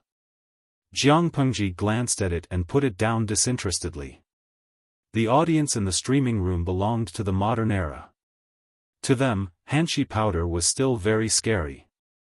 However, Jiang Pengji grew up in the interstellar era where technology was highly advanced. The various kinds of drugs that were once feared by people, in her eyes, were not qualified to enter her sights. Bing Tang Ningmeng, that's scary. If one accidentally becomes addicted to this thing, wouldn't he be crippled? It wasn't easy to get rid of drugs in the ancient era.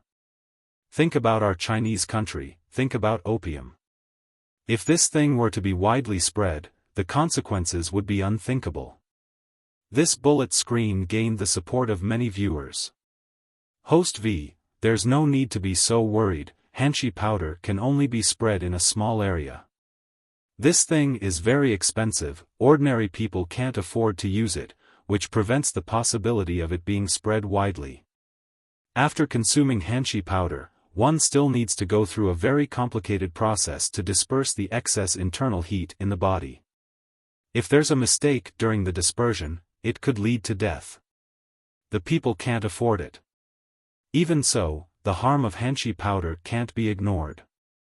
In the current ancient era, the upper-class society is in low spirits, the atmosphere of society will also be led astray, the unlucky ones are the lower-class people. Jiang Pengji looked at the scholars participating in the assessment, her brows slightly furrowed, she suddenly lost interest to continue watching. Hanshi powder indeed couldn't enter her eyes, because based on the physical qualities of humans in the future, it's basically impossible to use hanshi powder to cause people to become addicted.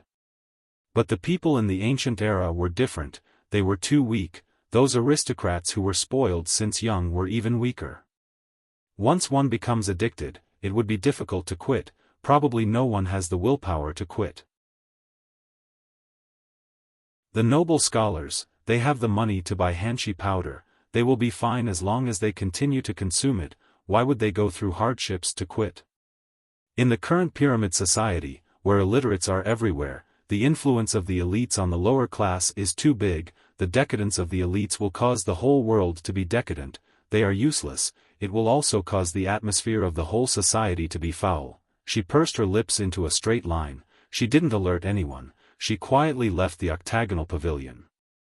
After such an episode, Lu Shi didn't have the mood to host the assessment, he waited for all the scholars to finish answering their questions, he ordered people to collect all the papers of the scholars. For the sake of fairness, the names of the scholars were all covered with white cloths, they will be assessed slowly.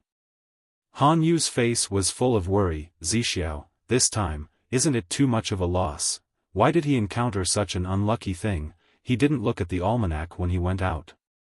Lu Zheng said, Zixiao is always meticulous, I hope this incident won't bring too much of a blow to him. Their master, Master Yuanjing, was not surprised at all that Wei Ci left the assessment halfway. Instead, he smiled calmly, I know about this, you don't have to worry too much, Zixiao already has a plan. Wei Ci never thought of serving Dongqing, what meaning does the assessment result have to him? If it wasn't for Master Yuanjing's request, Wei Ci wouldn't be there today. Jiang Pengji walked back and coincidentally met Feng Jin who came out to look for her. This is an important place for the royal family, didn't I tell you not to wander around? Feng Jin looked her up and down. He was secretly relieved to make sure that there was nothing unusual about her. She didn't seem to have caused any trouble. I just wanted to watch the assessment from afar. There are people around. If I did something wrong, I can't be the only one to be in trouble. Jiang Pengji glanced at the other scholars and noble ladies, indicating to Feng Jin that she was innocent. I'm afraid that you don't know the rules here, right? It was not easy for him to take care of a naughty child, an injured person. Don't be fooled by the beauty of the royal garden. Who knows what demons and monsters are hiding in the dark?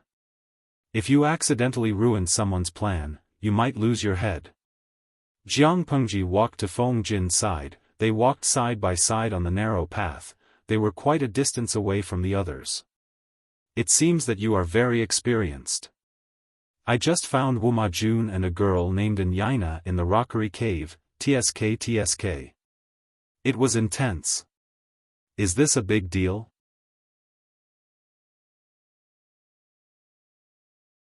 Chapter 297. Anyina. This name doesn't belong to a woman from Dongqing at all. Is she from a different tribe? Feng Jin's expression changed, and an ominous premonition flashed in his heart. Jiang Pengji raised her hand and pointed to the north. She smiled meaningfully. Feng Jin understood, but he was not happy that he had guessed the other party's identity. Instead, his face turned pale. The decree of marriage has been issued. She's the fourth sister-in-law of His Highness.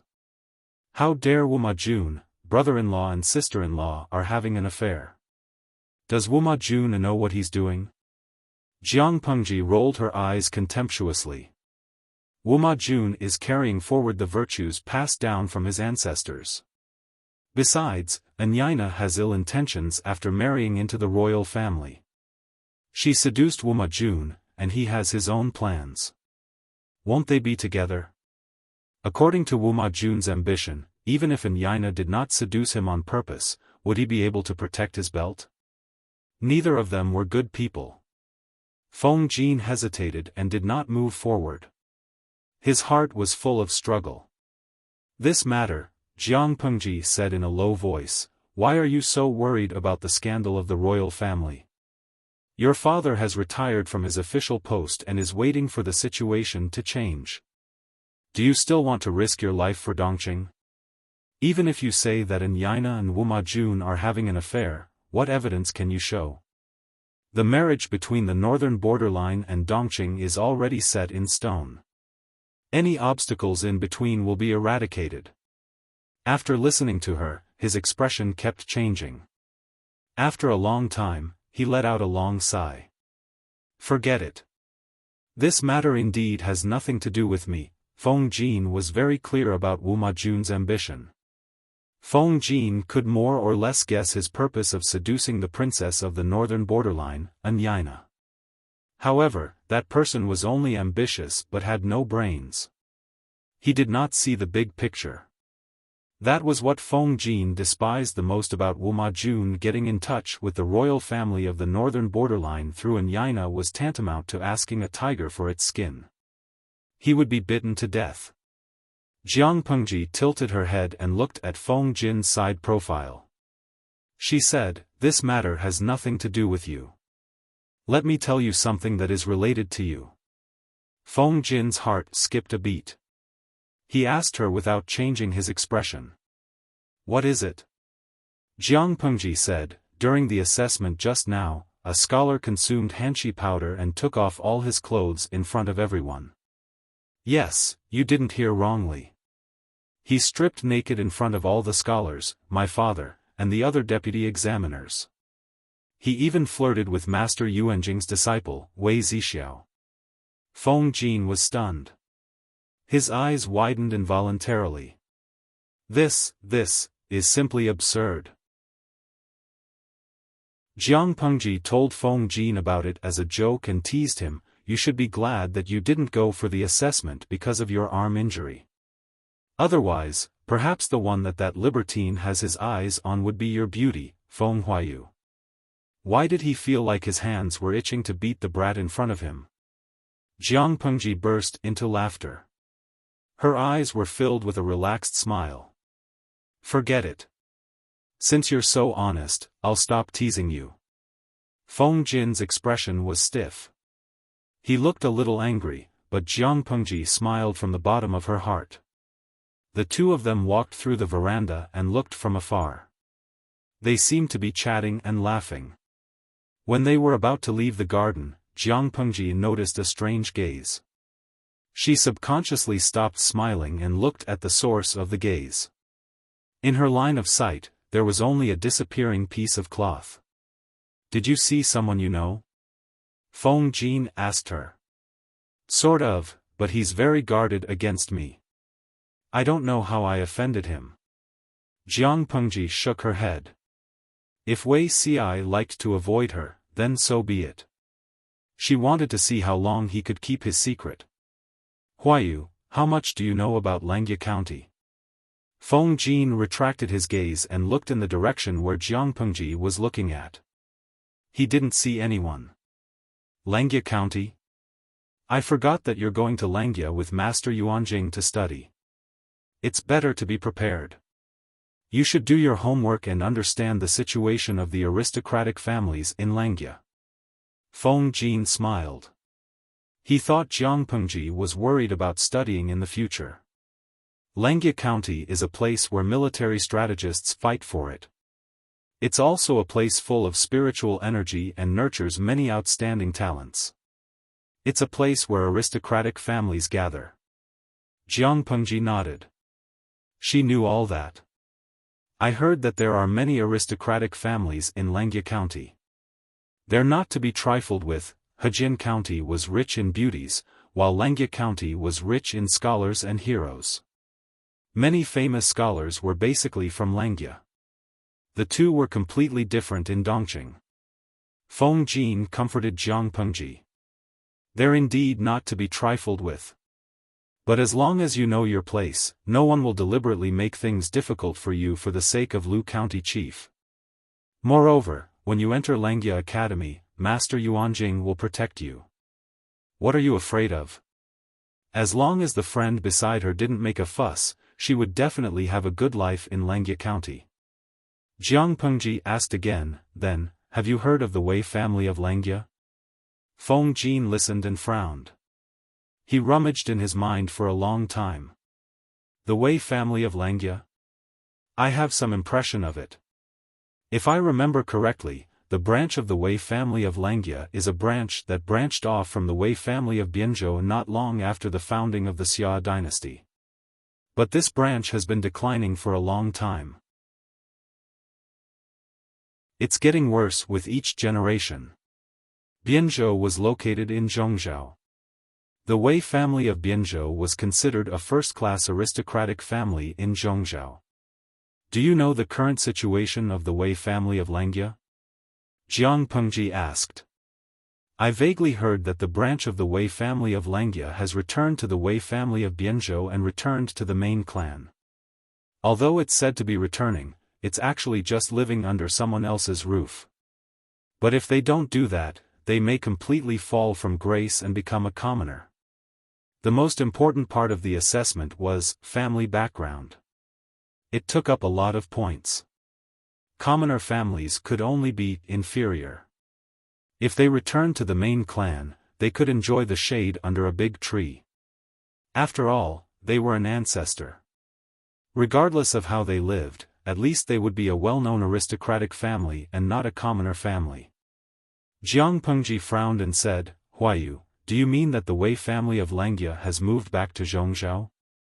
If that was the case, Wei Ci shouldn't be from the Wei family of Langya. Was it just a coincidence of the surname? It should be. Feng Jin shook his head and said with pity, it's impossible for the branch to return to the main clan under normal circumstances. The Wei family of Langya made such a choice because they were at the end of their rope. They had no choice but to do so. Why is Lanting interested in this? She shook her head and said, it's nothing. I'm just asking out of curiosity. The two of them talked as they walked.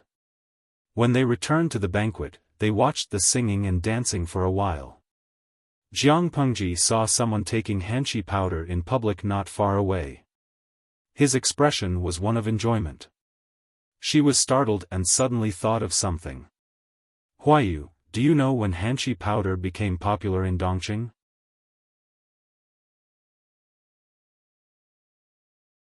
Chapter 298.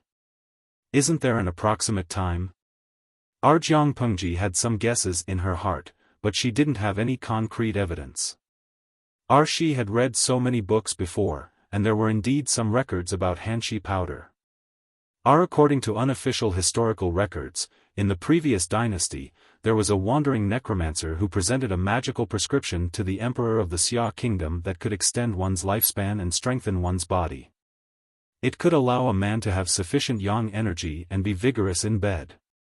That prescription was hanshi powder, and it had the effect of treating typhoid. Before the 5 kingdoms separated into Xia, this hanshi powder had always been a secret prescription of the palace. It wasn't leaked to the public, and only the emperor could enjoy it. Later on, when the 5 kingdoms separated into Xia, the hanshi powder that was once regarded as a god disappeared without a trace.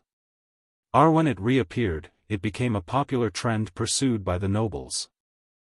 Feng Jin frowned and shook his head, saying, I'm not sure about this. If Lanting is curious, I'll go back and check it out for you. Jiang Pengji nodded, then I'll have to trouble you. Feng Jin turned his head and thought about it.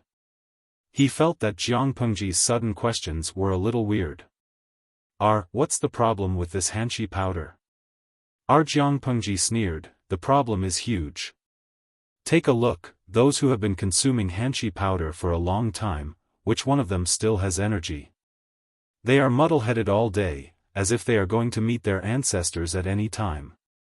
They don't have the heart to do proper work, and their actions are absurd.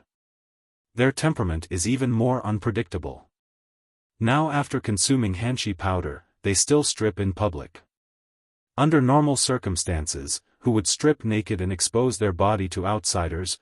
Feng Jin had always heard about how good hanshi powder was, and how comfortable it was after consuming it, but he had never touched it. If he were to indulge in hanshi powder like those idle playboys, not to mention anything else, his father Feng Ren would be the first to not let him off. Hearing Jiang Pengji's reminder, he came back to his senses, and vaguely understood something. Hanshi powder is addictive. Jiang Pengji said with a cold face. She did not care about such outdated things, but the physical qualities of the people in ancient times were too poor. The possibility of addiction was high. If you take it for a long time and want to quit, the process is extremely painful. Ordinary people can't bear it. Feng Jin's expression turned a little strange. But this hanshi powder is mostly used by nobles, the common people will not be implicated, Jiang Pengji sneered. Look at what you're saying. It's as if the people at the helm are the people. Feng Jin was speechless. After a while, he said, Jin will investigate this matter when I get back. Jiang Pengji lowered her eyes. She wasn't sure if the hanshi powder was a conspiracy, but she was sure that this thing was like a catalyst, which stimulated the original hidden danger. After leaving the royal courtyard, she sat alone in the carriage, her face cold as she flipped through the information about hanshi powder that the viewers in the live streaming room had found. It was almost the same as what she saw in the unofficial history. In the dimension of the viewers in the live streaming room, hanshi powder was initially used to treat typhoid. But because of some people who were courting death, they changed the prescription, causing the medicine to become poisonous. It was spread to the aristocrats and became a popular consumption trend. In the current dimension, hanshi powder was presented to the emperor by the wandering necromancers as a good prescription for health, but the emperor of Xia used it wantonly. After the 5 countries divided into Xia, the secret prescription of hanshi powder was also spread to the hands of a certain country. This harmful thing? Jiang Pengji couldn't help but shake her head. Back at the Feng residence, Takshu had already prepared hot soup and clean clothes. Our Jiang Pengji went to take a bath. Her long hair was still wet. Takshu used a dry cloth to wipe her hair and absorb the water. Our Xiaoyu, help me get the Great Universal Geographical Map. Our Jiang Pengji unfolded the Great Universal Geographical Map. The contents on it were personally copied by her. There were many small words on it. Her long hair was almost dry. Jiang Pengji let Takshu leave and said to Su Ku, "Father is probably going to retire." Su Ku was shocked after hearing that. He couldn't help but raise his head to look at her. The master is going to retire? But how old was Lu Shi? He wasn't even 40 yet. He had just passed 30 years of age. Why was he thinking of retiring? Hu County is a hot potato. If it wasn't for father's strong hand, how could he have defended it until now? Jiang Pengji's eyes flashed with coldness. The two prefectures near Hu County had a food shortage. Who wouldn't be jealous if they managed to survive with just Hu County? Not only will the aristocrats be jealous, but the emperor is even more jealous. I think he's going to cause trouble. Father already had the intention to retire before he came to Shangjing. I think this matter is going to end like this. Su Ku frowned and said softly, "But if master loses Hu County, he won't be able to rest easy without someone to rely on." After all, although Lu Shi didn't kill all the aristocrats in Hu County, he offended a lot of them. Jiang Pengji said, "That depends on how you choose. Hu County's terrain is easy to attack and difficult to defend. Moreover, the military is weak. If it's Dongqing, this place will definitely become a fat piece of meat that everyone covets." What's the difference between this and a toddler carrying gold in a busy market? Rather than having food in your hands and not being able to protect it, it's better to give it up temporarily and move to another place as soon as possible. After hearing that, Su Ku was silent for a while and said, "I think that if you submit a memorial to retire, you will most likely be promoted to a prefecture magistrate." Anyone with a discerning eye could see that Hu County was already a big county that produced food. It was the best piece of land in the whole of Dongqing. Lu Shi had spent several years to manage the county to this state. If he retired now, people would only think that the emperor was too greedy. In order to stop people from gossiping, if Lu Shi said he wanted to retire, he would most likely be appointed as a prefecture magistrate to show the emperor's benevolence.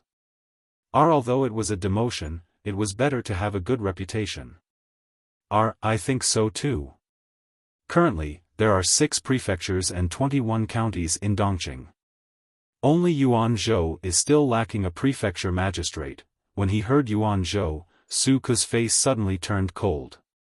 But this place in Yuanzhou was located to the north of Dongqing and bordered the northern borderline. There were 2 counties, Shangyu County and Changhe County. Qiguanrang was from Shangyu County. The 6 cities that were lost were all in Shangyu County. Now, there were still 3 cities in the hands of the northern borderline. That was not all. Due to the many years of war between the northern borderline and Dongqing, Yuanzhou was already in a mess and the population was low.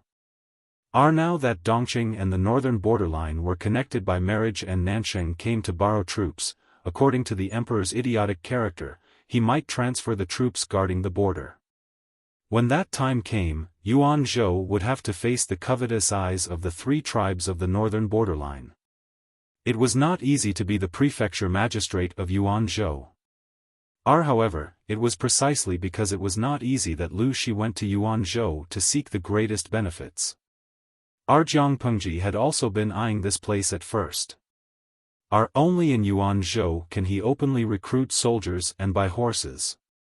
After all, even if the 2 countries are connected by marriage, the 3 cities of Shangyu County are still in the hands of the northern borderline. The land is indispensable, Jiang Pengji said. Su Ku listened carefully. Yuanzhou has another important advantage. She wrote 4 words, "The aristocrats are scarce." The aristocrats are scarce, which means that they will be subject to fewer restrictions and constraints. Su Ku thought about it seriously and faintly understood Jiang Pengji's choice. Yuanzhou seemed to be in danger, but it was actually a great opportunity. Yuanzhou and Hu County share a border.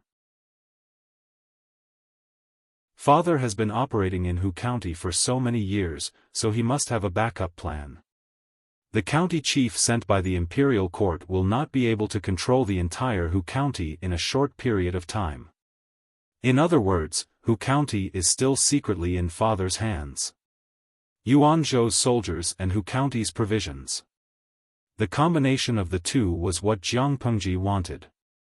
Apart from that, there is another important reason. Chongzhou is rich in sandalwood.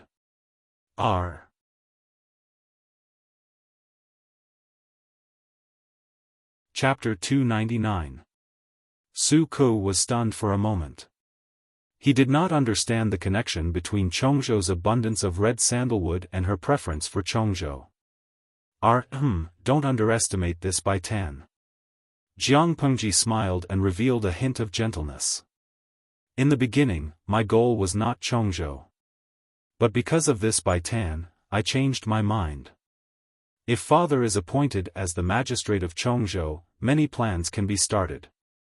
Jiang Pengji wanted to disrupt the current system of passing on knowledge. The first problem was not facing the censure of the aristocratic families, but the carrier of the books. Our bamboo slips were heavy and the cost was high. Therefore, even if a family of a few people worked for a lifetime, they would not be able to support a scholar. Although bamboo paper was good, it had some shortcomings. The annual output of the paper workshop was limited. Apart from the need to control the output due to its rarity, the other reason was the limited raw materials. The forest in Hejian County was dense, but there were very few bamboo forests. The quality of the bamboo would also affect the quality of the bamboo paper.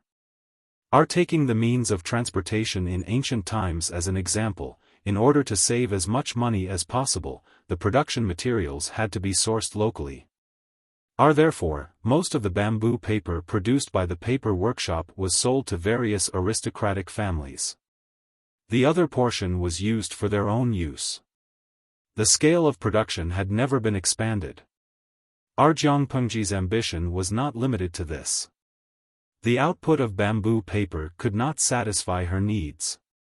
Naturally, she had to find another way. Jiang Pengji searched through all kinds of wood and found the wood that was the closest to the green sandalwood tree. The audience in the streaming room said that they used rice paper in ancient times, and one of the raw materials for rice paper was the green sandalwood tree. Red sandalwood has a hard and dense texture. It is tough and resistant to wear and tear. It can be made into sturdy and durable farming tools, furniture, and axles. Its stem bark and branches are even more useful. Jiang Pengji said in a low voice. She wrote a word on the table with her finger. Paper. Su Ku understood, and his eyes seemed to light up a few degrees. Really? Jiang Pengji nodded. The paper workshop's technology for making bamboo paper was very mature. Even if they changed the raw materials, they could make new paper after some experimentation. The raw materials were cheap, and with the support of mature technology, this meant that the cost of the new paper would be much lower, at least cheaper than it was now. Su Ku rubbed his hands together in agitation. Once he thought about how he could buy a lot of bamboo paper at a low price, his heart trembled. But, if Chongzhou accidentally falls into the hands of others, then, wouldn't my plan be, Jiang Pengji said, therefore, I still need to inform my father about this matter. Try to think of a way to operate it and take over Chongzhou openly. Based on the current situation, it would not be difficult to take down Chongzhou. What he was afraid of was an accident along the way. I do need to discuss this matter with master. Su Ku secretly took a few deep breaths to suppress the excitement in his heart. Coming from a commoner's family, no one knew better than him how hard it was to learn to read and write. If it wasn't for the fact that his teacher was a good person and took pity on Su Ke's talent, he wouldn't have been able to study at all. If the Lang Jun in front of him could really accomplish such a magnificent feat, he, Su Ke, would be willing to be his slave for the rest of his life. Also, there's one more thing. Jiang Pengji lowered her eyelids, stood up, and took out a dark green box from a book box. There were a few stacks of paper in it. They were all drawn by Jiang Pengji herself. She unfolded them and placed them in front of Su Ke. Take a look at this. What do you think? Su Ke did not understand. He opened it up and read it carefully. He was a little confused and did not understand what it meant. However, the audience in the streaming room understood. Our paper was not enough. Copying books by hand was too exhausting, so printing was a must. Our librarian, is the streamer going to use printing in secret? Movable type printing or engraving printing, Arlao Cg Lianmeng, of course it's movable type printing. But engraving printing is better than movable type printing in certain situations. Ardain Kumo Wang, I'm disappointed. I wanted to see if the streamer could create a printing machine or something. I didn't expect it to be printing. Artzeitung Dafen Anti, TSK, a tall building starts from the ground. No matter how good the streamer is, she's just one person. The technology in that world is just like that. According to Dain Kumo Wang, you should be complaining about why the streamer doesn't build a space carrier, our paper and printing. Jiang Pengji had thought about these two things a long time ago. She had a workshop to make bamboo paper. The technology was ready-made, so she only needed to think about how to save money and choose the right raw materials. RAS for printing? She only knew about printing machines. That thing was an extremely old antique in her world. It was something that only existed in the history books. How would Jiang Pengji know about the mechanical parts and structure? Besides, even if she knew about it, the material technology in that world did not support her making it. Since there was no way to get a printing machine, she could only settle for the next best thing and choose a more stupid method. She engraved the characters needed for the book in advance, then typeset the characters for printing. She could not tell much about one or two books, but if she printed thousands of books, the efficiency would naturally be incomparable. Su Ke put down the drawing paper in confusion and said, Lang Jun, this. Jiang Pengji took out her private seal and stamped it on the paper. Then she raised her eyebrows at Su Ke. You still don't understand? An idea flashed through Su Ke's mind. He hurriedly picked up the drawing paper. He was so excited that he did not know how to react. It's not that simple. It's too early to be excited. Jiang Pengji shook her head and said, at first, I wanted to use clay as a mold, but firing it would take a lot of time. I still have to figure out the composition of the clay to prevent the characters from changing shape. If I want to fire it, I'll need to build a kiln. Su Ke thought about it and said, then I'll look for other materials. Copper, iron, wood. Using copper and iron as raw materials to make a mold would cost a lot of materials. Wood was not bad, but it would also cause problems, such as deformation, moisture, and worms. Jiang Pengji lowered her eyelids and said, cedar is actually not bad. It's not easy to get worms, the texture is fine, and it won't change shape too much. If we choose a dry place, it should be stored for a long time. But we still have to try it to know the effect. The key was that the wood was cheap, so it would be easier to carve. Su Ke nodded solemnly. If these two things were done, not only would he be famous for a long time, but at least he would benefit countless students who were eager to study. Work for the present, benefit for the future. Put it away. When we really have a firm foothold, we'll take it one step at a time. Jiang Pengji stood up and patted Su Ke's shoulder. Lu Shi and the other examiners had to examine the examination papers in a heavily guarded place. He was the main examiner, and the other examiners assisted him. They graded all the papers with names on them. They listed them as excellent, medium, and poor, and then calculated the grades of the other items. R.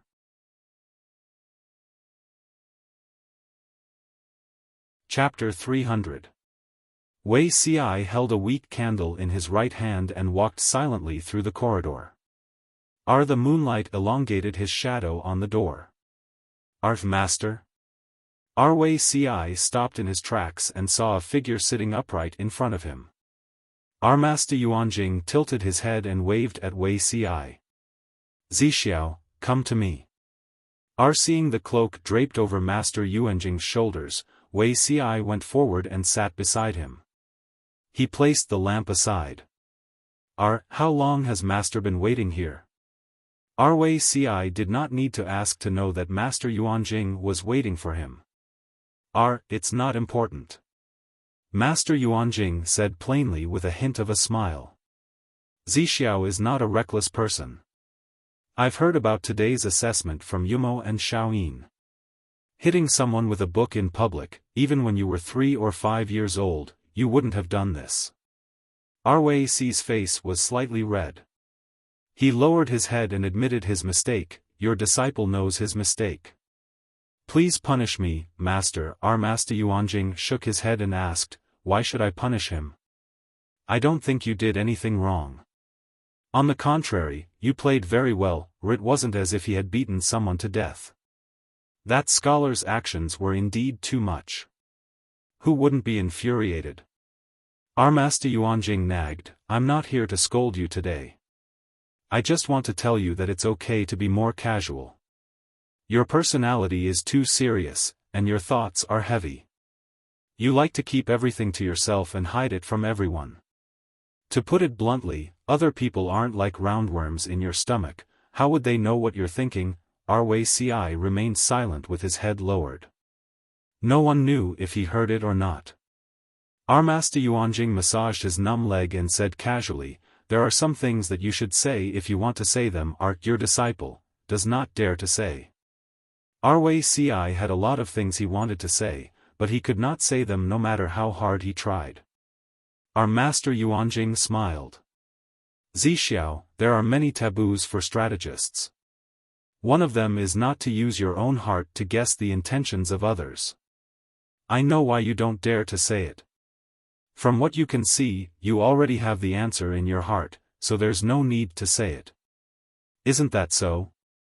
Wuxia remained silent. Master Yuanjing smiled helplessly. I don't deny your ability to read people's minds, but I'm afraid you'll miscalculate one person. Even though Master Yuanjing did not name the person, Wuxia had a tacit understanding with this teacher. He knew who it was. Only by thoroughly understanding it can we have a flawless plan. Master Yuanjing pouted his lips at Wuxia and teased, in the future, we'll see each other all the time. If you treat her with the prejudice you had in the past, I'm afraid that the truth will be revealed even faster. The past is gone like smoke. You should observe everything around you with a new attitude. Don't be blinded by the past. If you can't do this, you'll still lose, and lose even more miserably. Wuxia's expression finally changed. He looked at Yuanjing with some shock and avoidance in his eyes. Master Yuanjing laughed softly and said, I'm old, but I'm not blind yet. After a long time, Wuxia broke the silence. Teacher, I want to leave for a few days. Master Yuanjing said, because you want to escape. Wuxia shook his head and smiled bitterly. If I were so cowardly and unable to face reality, I would have moved to Zhongzhou with my people. Why would I stay in Langyi and come to Shangjing? It was an accident to meet her. It's not that I can't accept it, but when I saw her in her teens, I didn't have any determination. Instead, I felt a little lost. It was as if I never knew her. Wuxia, who had always been a man of few words, was now like a child. He poured out all the thoughts that he had been suppressing in his heart for a long time in front of Yuanjing. Our Master Yuanjing played the role of a listener. He could vaguely guess Wei Si's experience, but he didn't expect that this child had so much conflict and pain in his heart. If you feel uncomfortable, leave for a while and sort out your thoughts, Master Yuanjing said. Wei Si shook his head and said, I'm fine. You don't have to worry. Now that I look at it, many things are different. People are different too, especially her. If I continue to be tied down by the memories of the past, I'm afraid my life will be worse than before. Ri's goal was to leave his name in the annals of history as an honorable strategist, not as a lowly one. Not only was she ridiculed and criticized by the later generations, but it also became a stain on her. He used to think that the former caused him pain, but when the sword pierced his throat, he suddenly realized that the latter was even more unacceptable. Master Yuanjing looked at Wei Si for a long time and sighed. It's good that you think this way. Get to know people again. Old people have new faces. Wei Si secretly clenched his fist. I understand. On the other side, She returned to the Feng residence in a carriage with exhaustion. The rankings of the assessment had already been arranged. He made a copy of the list and stored it in a letter. He sealed it and presented it to the emperor. As for whether the emperor would read it or not, that was not something he could interfere with. The results would be released in 3 days. After the release of the results, it would be the Qianglin banquet. As the general evaluation officer, he had to show up. After that, there was basically nothing for him to do. The guest room was brightly lit. She saw his daughter's maid, Takshu, waiting at the door with a lantern in her hand. Lanting didn't come back tonight? He gathered his cloak to block the cold wind from the outside world. Seeing She return, Takshu's face lit up and she walked forward. Master, your servant has been waiting for you here on Langjuan's orders. She frowned and said seriously, why is Lanting looking for me? She had always valued his daughter. She must have something important to tell him and could not be delayed. Langjun didn't say. He just asked me to tell you that Langjun is waiting in your room. She nodded as he walked. He wondered why his daughter was looking for him. At the door of the room, there was indeed a lantern in the room. Jiang Pengji was reading a book under the candlelight. Father. Jiang Pengji looked up when she heard the noise. I heard from Takshu that you were looking for me. She hurriedly closed the door to prevent the cold wind from blowing away the warm air in the room. Father, you haven't submitted your resignation report, have you? Jiang Pengji asked. Of course not. I plan to submit it after the Qianglin banquet. She sat opposite Jiang Pengji and saw that she was holding a universal geographical map. Lanting, do you have any good suggestions? Father, you want to be a rich man, but I'm unfilial. I'd like to ask you to work hard for a while longer. She raised his eyebrows. You're not going to submit the report? Jiang Pengji shook her head and whispered, that's not the case. I want you to try your best to take over Chongzhou, Chongzhou? She thought about it and understood. You want to take the opportunity to gather troops?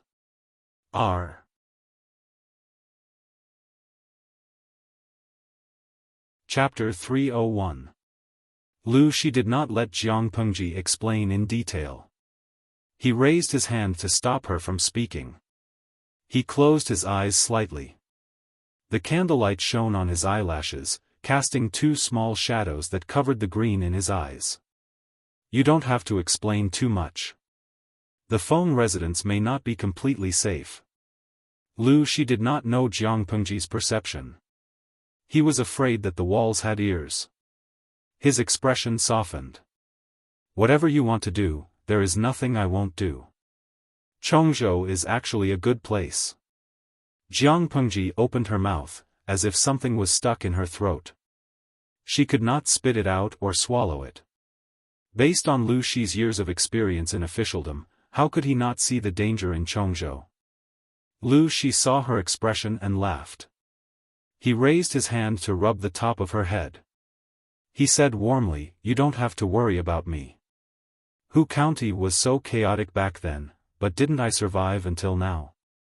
The northern borderline is ambitious and has been eyeing Chongzhou for a long time. But since they are connected by marriage with the royal family, they will at least pretend to be obedient.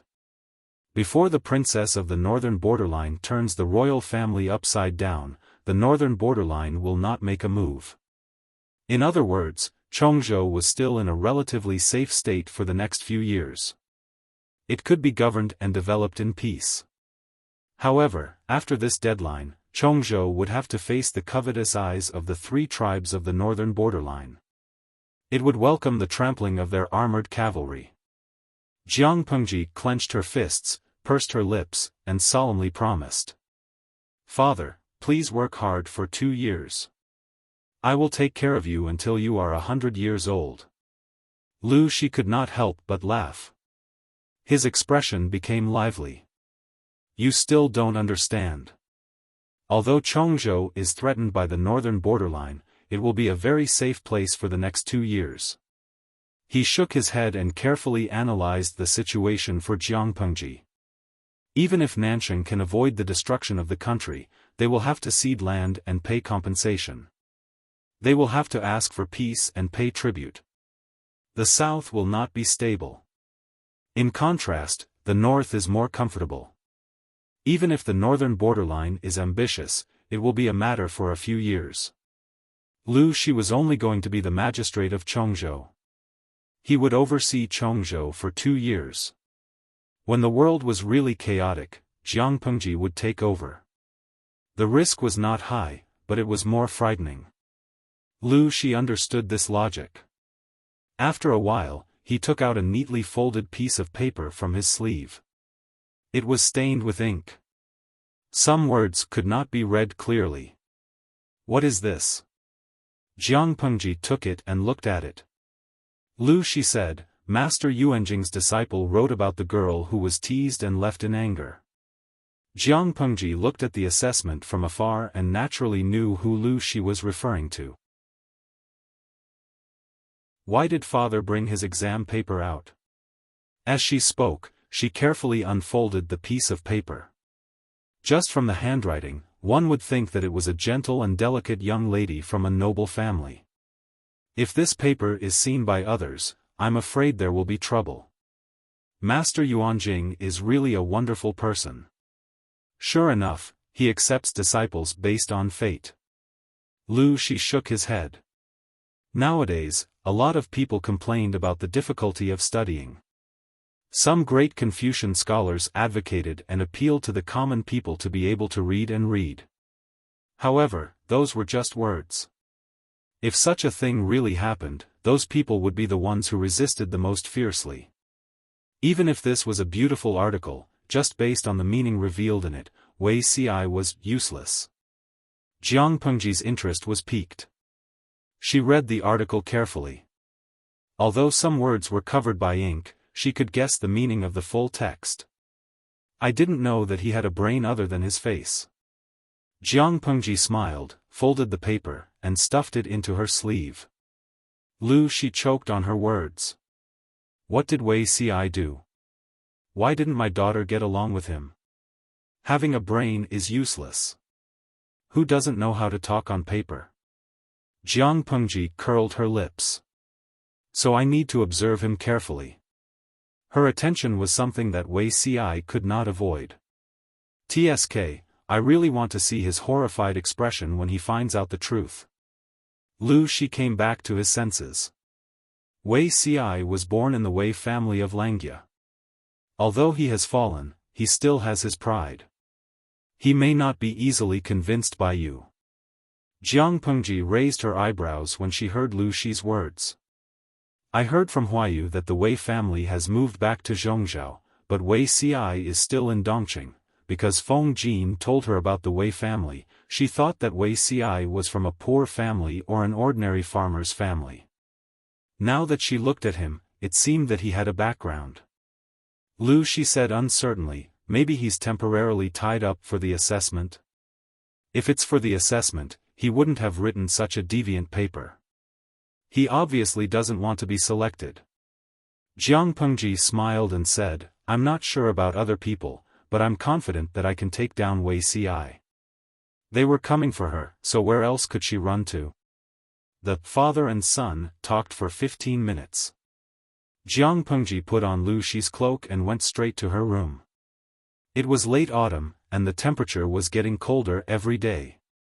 Jiang Pengji tightened her cloak to block out the cold air outside. Takshu led the way in front with an orange lamp in her hand. The master and servant passed by the courtyard. Jiang Pengji suddenly felt a little cold water drip on her eyelashes. She couldn't help but raise her hand to touch it. It's raining? She looked up at the sky. The moon was as white as a jade plate, hanging high in the sky. Takshu heard the movement and carefully identified it. She said, Lang Jun, it's snowing.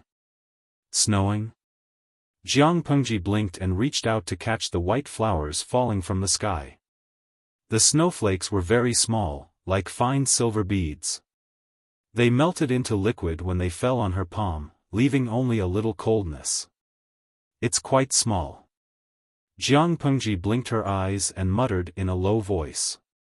It was the first time in her life that she had seen such gentle and harmless snow.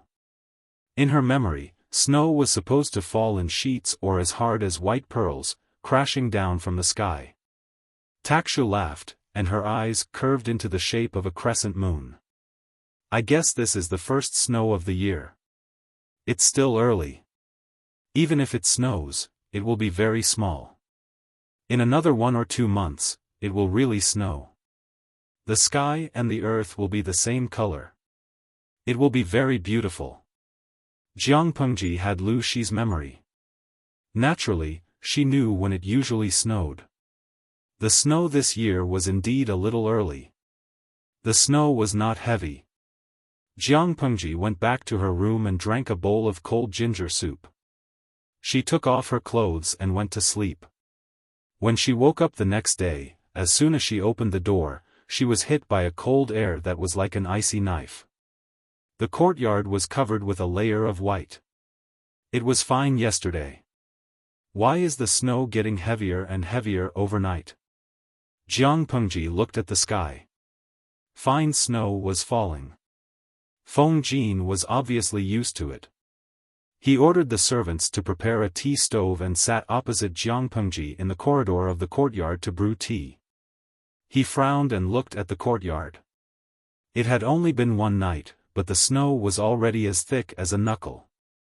The weather was indeed unusual. However, since the founding of Dongqing, there had been natural and man-made disasters. It was either a drought or a flood. They were afraid that the nobles would get drunk and enjoy the snow in the garden. They would hold banquets, poetry meetings, and gatherings without a care for the lives of the people outside.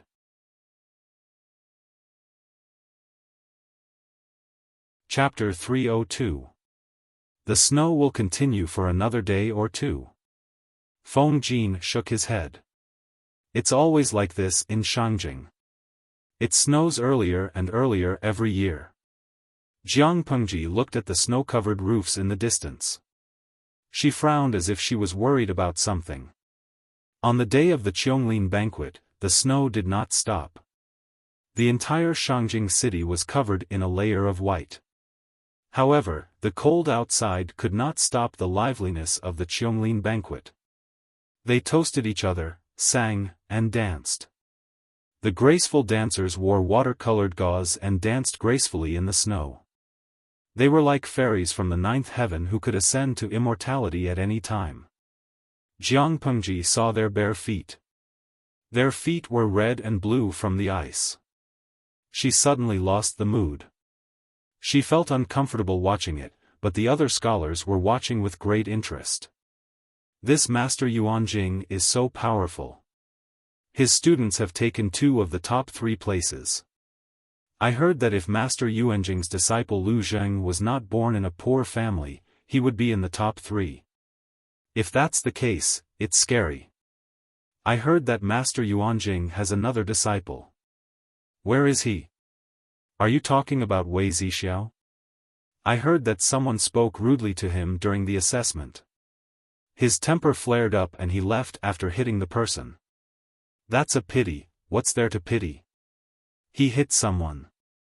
He's so rude. He doesn't look like a scholar. He's just a boorish man. Jiang Pengji sat in her seat. She was surrounded by scholars of similar status. All of them were gossiping. Some relied on their family's wealth to buy a position, while others relied on their parents to join in the fun. Jiang Pengji belonged to the latter group. She drank some sake in silence and left the Qianglin banquet with the excuse that she could not hold her liquor. Su Ku drove the carriage and stopped outside. He saw Jiang Pengji walking over, wrapped in a thick white cloak. From afar, she looked like a moving white ball. He suppressed his laughter and hurriedly got off the carriage to put down the stool. He was not a coachman. He just wanted to see where the Qianglin banquet was held. The commoners had the chance to enter. Su Ku would never be able to enter if he did not have other opportunities. Jiang Pengji knew what Su Ku was thinking, so she did not stop him. The weather gets cold really fast. You should wear more clothes when you go out. I told you to wait in the carriage, yet you insist on sitting outside. Isn't this suffering? Here, this is for you to warm your hands, lest you say that I mistreat you behind my back. Su Ku took the delicate hand warmer. It was small and exquisite and was wrapped in a thick layer of cloth. It did not burn his hand and felt like it was meant for a little girl. Lang Jun, you have wronged me. When did I complain about you behind your back? Even if there is, it would be a direct complaint. Su Ku did not want to provoke Jiang Pengji's eyes. No matter what he had in mind, he couldn't hide it. Rather than hiding it and being laughed at, he might as well come out openly. What a glib tongue. Jiang Pengji said with a smile. Just as she was about to step onto the carriage, she caught a glimpse of Wei Ci, who was dressed in a green Confucian robe, standing in the wind and snow with an umbrella in his hand. She stopped in her tracks and turned to Su Ku.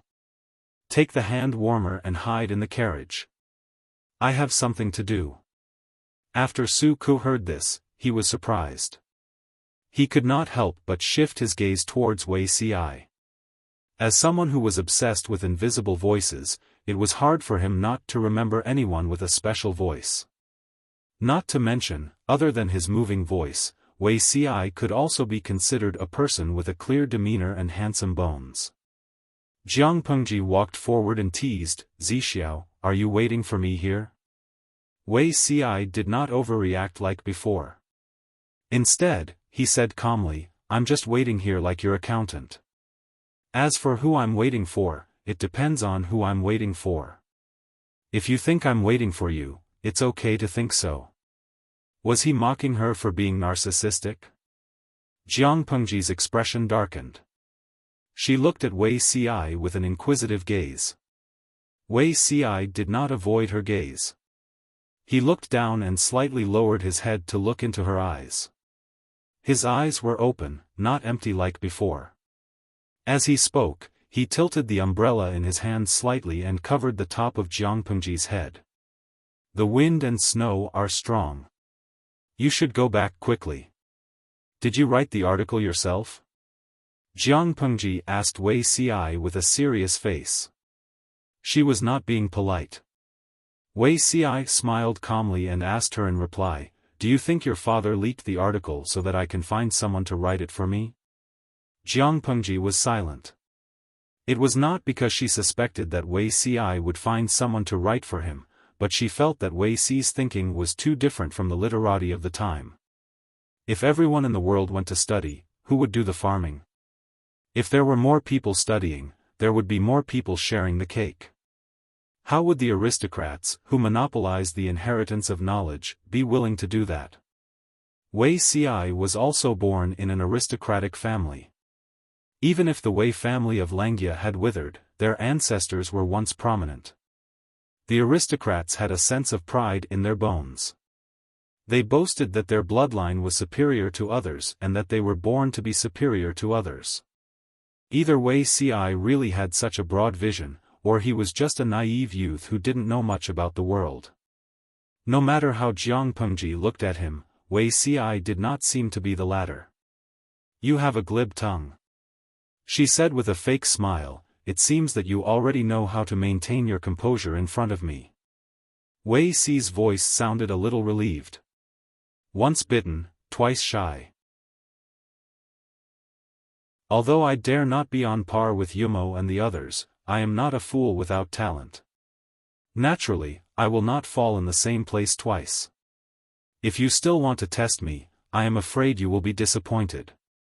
Jiang Pengji turned her head to look at him and said with a drawn-out, "Oh. You should be glad that there are many people and carriages here." Wei Ci raised his eyebrows. "What do you mean?" "Zixiao is talented and his clothes match the vast snowy scenery." "If there is no one around," Jiang Pengji did not finish her sentence. Instead, she raised her eyebrows at him and gave him a very ambiguous and flirtatious hint. Wei Ci suddenly tightened his grip on the umbrella handle and straightened his expression. "Go eat the snow." Jiang Pengji laughed so hard that even her shoulders were shaking. Wei Ci's reaction was really interesting. He was like an arrogant cat. Unintentionally, Jiang Pengji looked at the vast snowy landscape and suddenly said this. "After the Qianglin banquet, my father is going to resign." Wei Ci's eyes flashed with a trace of surprise.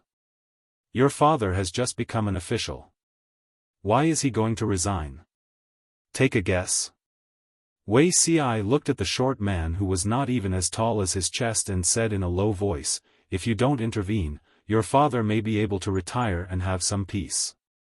Now that the situation in Dongqing is getting more and more serious, the day Nansheng is destroyed will be the day the world will be in chaos. Retiring is a good way to avoid the chaos. But if Langjun intervenes, I'm afraid that this memorial will be a move to advance by retreating." "Retreat to advance? That's a good word. Then take a guess, which step am I advancing to?" Wei Ci closed his eyes. If everything had not changed, the person in front of him would not be so ambitious. At most, she would lead a bunch of bandits to stir up trouble in Dongqing. But now, Wei Ci could feel that she wanted to be the emperor many years earlier than she was in the past. If that was the case. He closed his eyes and thought for a while, then he said two words with certainty. "Chongzhou." Fortune was found in danger. Whether it was her in the past or now, Wei Ci did not expect her to be steady and sure. "You really know me well."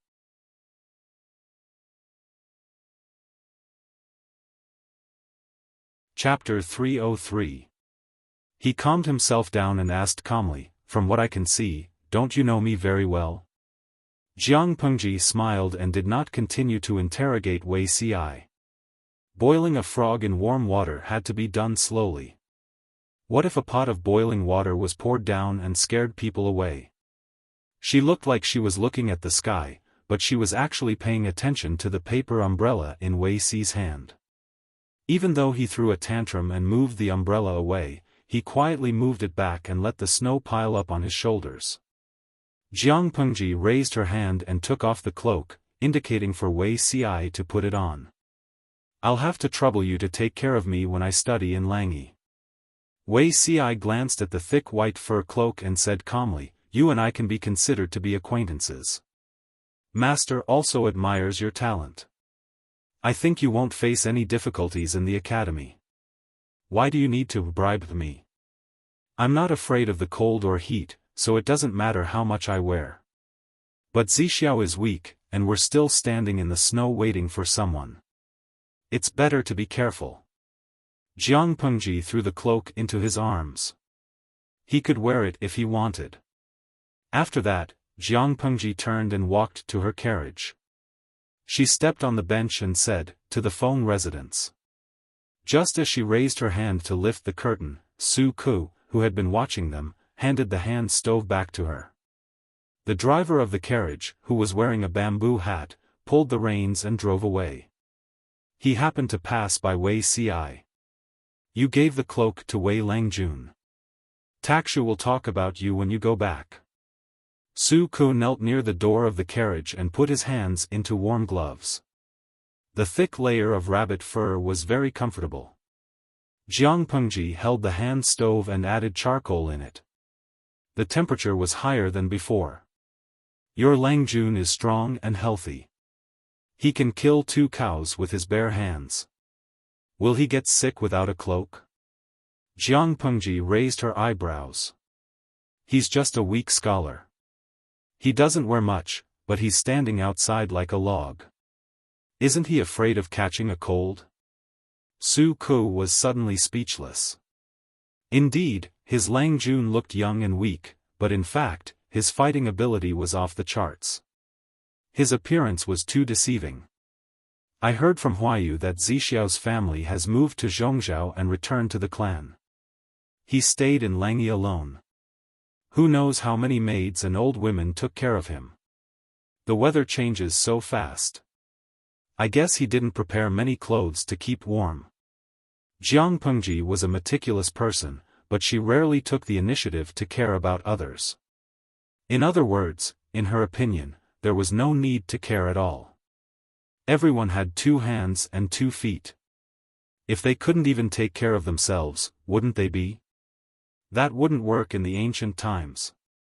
After Su Ku heard this, he couldn't help but sigh. His Langjun seemed to have become more humane. The Jasper Forest banquet seemed to be a celebratory banquet held for a few scholars who had stood out from the crowd, but in reality, it was merely a place for people to sing praises and flatter. Many of the courtiers exerted all their skills, fawning and servile appearances, which made people secretly feel angry. The Qianglin banquet seemed to be a celebration for a few outstanding scholars, but in fact, it was just a place for people to sing praises and flatter. Many officials tried their best to flatter and flatter, which made people angry. Han Yu was a hot-tempered person. He didn't have the slightest intention of restraining himself in front of his close friends. Looking at it now, it seems that it was the right decision to beat them up and leave that day as a filial piety. You are so servile and have no backbone at all. It's just, Cheng Jing stared at Han Yu and stopped him from continuing. Be careful with your words. Have you forgotten? Be careful with your words and actions. Have you forgotten these 4 words? Cheng Jing said in a low voice.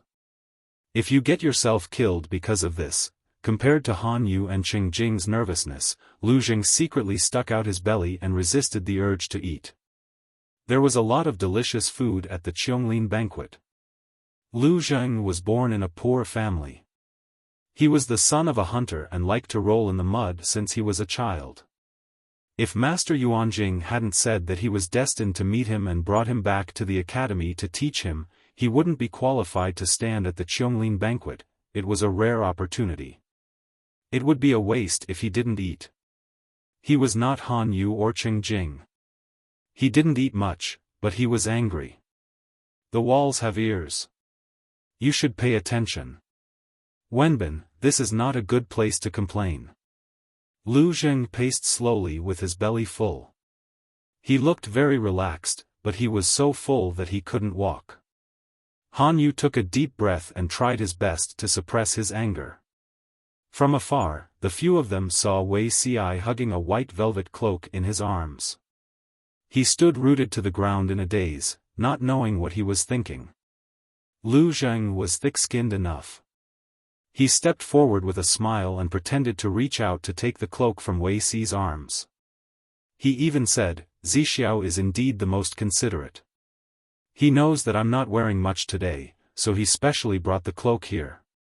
I thank him in advance. Before his hand touched the cloak, Wei Ci took a step back and said bluntly, it's not for you. Lu Jing wasn't angry. Instead, he sneakily looked at the tie on the collar of the cloak. The end of the tie was decorated with 2 delicate furballs, which didn't match Wei Ci's style. Not only that, but the size of the cloak was also inappropriate. Then who is it for? Lu Zheng asked. Wei Ci ignored him. He glanced at Han Yu and Cheng Jing's expression and sighed. You don't look happy. Were you bullied at the banquet?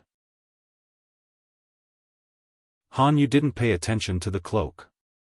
His attention was drawn back to the Qianglin banquet. The anger that he had suppressed just now came out again. The so-called important officials in the court are all servile and flattering. They don't have any dignity. The court will be finished sooner or later if this continues. Wei Ci glanced around and felt relieved when he didn't see anyone. They are just servile to the bone. Why are you angry with them? Wei Ci smiled carelessly. I heard that before the Qianglin banquet, the head of the secretariat, Feng Ren, resigned and returned to his hometown. Not only did the government not ask him to stay, but they promoted a confidant. Isn't that clear enough for you to see? You want a docile and obedient domestic cat, not a wild cat that is hard to tame and arrogant. Han Yu almost exploded. Who are you calling a wild cat? Wei Ci continued, it's just the Qianglin banquet. You can't control your temper. What will you do in the future? What do you mean? Han Yu asked. Nowadays, the eunuchs secretly sell their titles. The price of each official position is clearly marked and they give it to anyone who has money. Do you think that it's only the eunuchs who are greedy? The greedy ones are the big ones. Wei Ci and the others got into the carriage. The charcoal in the carriage dispelled the cold air. He pointed to the sky. Wenbin is ranked third in the assessment. When the time comes, he will only get a small official position. It's not even as high as the official positions that those scoundrels buy with money. You will be so angry that one Buddha is born and 2 Buddhas will go to heaven. Han Yu almost choked on his words. Wei Zixiao, you are too mean. Wei Ci was not afraid and continued, I have something more mean. Do you want to hear it? Lu Zheng secretly held back his laughter. Cheng Jing shook his head helplessly and fiddled with the silver wire charcoal in the charcoal basin.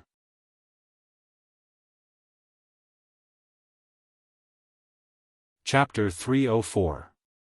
Han Yu was a stubborn person. He would jump up and down when Wei Ci provoked him a little. However, Wei Ci didn't continue to bully Han Yu this time. Instead, he sighed. The official's family indulges the eunuchs. They even pretend that they don't see it when they sell titles and positions. As for the relatives of the emperor, when one of them achieves the Tao, all of them follow suit. It's obvious that the official wants to support 2 parties and make things difficult for the aristocratic families. There are 2 reasons for Feng Ren's resignation. Firstly, he wanted to defend his second son, Feng Jin, against injustice. Secondly, he could tell that Dongqing was seriously ill and could not be saved. Cheng Jing continued, Wenbin's temperament can still be tempered. He is so angry now. What can he do in the future? Feng Ren's resignation had already become a signal. If the other aristocratic families had foresight, they would have left one after another or stood by indifferently. The vacated positions naturally became the cake that the eunuchs and the relatives of the emperor fought for. No matter which side won, the people they placed in the positions were mostly people with bad intentions who only cared about their own interests. If the imperial court could still be saved, it would be a blessing in disguise. The corner of Han Yu's mouth twitched. The 2 people in front of him echoed each other, which made him look immature. Xiaoyin, don't you have anything to say? Han Yu asked Lu Zheng for help. Lu Zheng snorted, I have no ambition in my life. I just have enough to eat, wear warm clothes, and have a house to live in. As long as I am an official, I am still an official. I just need to live my own life and take care of the people under my rule. As for the rest, I don't have the ability. Let the capable ones take care of it. Han Yu was so angry that he almost fell down. What kind of help is this? It's a stupid teammate. Cheng Jing said, Wenbin, don't be stubborn. Do what you should do. It's not a good time to be an official in the current situation. Han Yu felt wronged. Are the three of you here to comfort me or to piss me off? Wei Ci winked mischievously and said to him, I didn't say that I'm here to comfort you. Han Yu was speechless. That was the end of their friendship.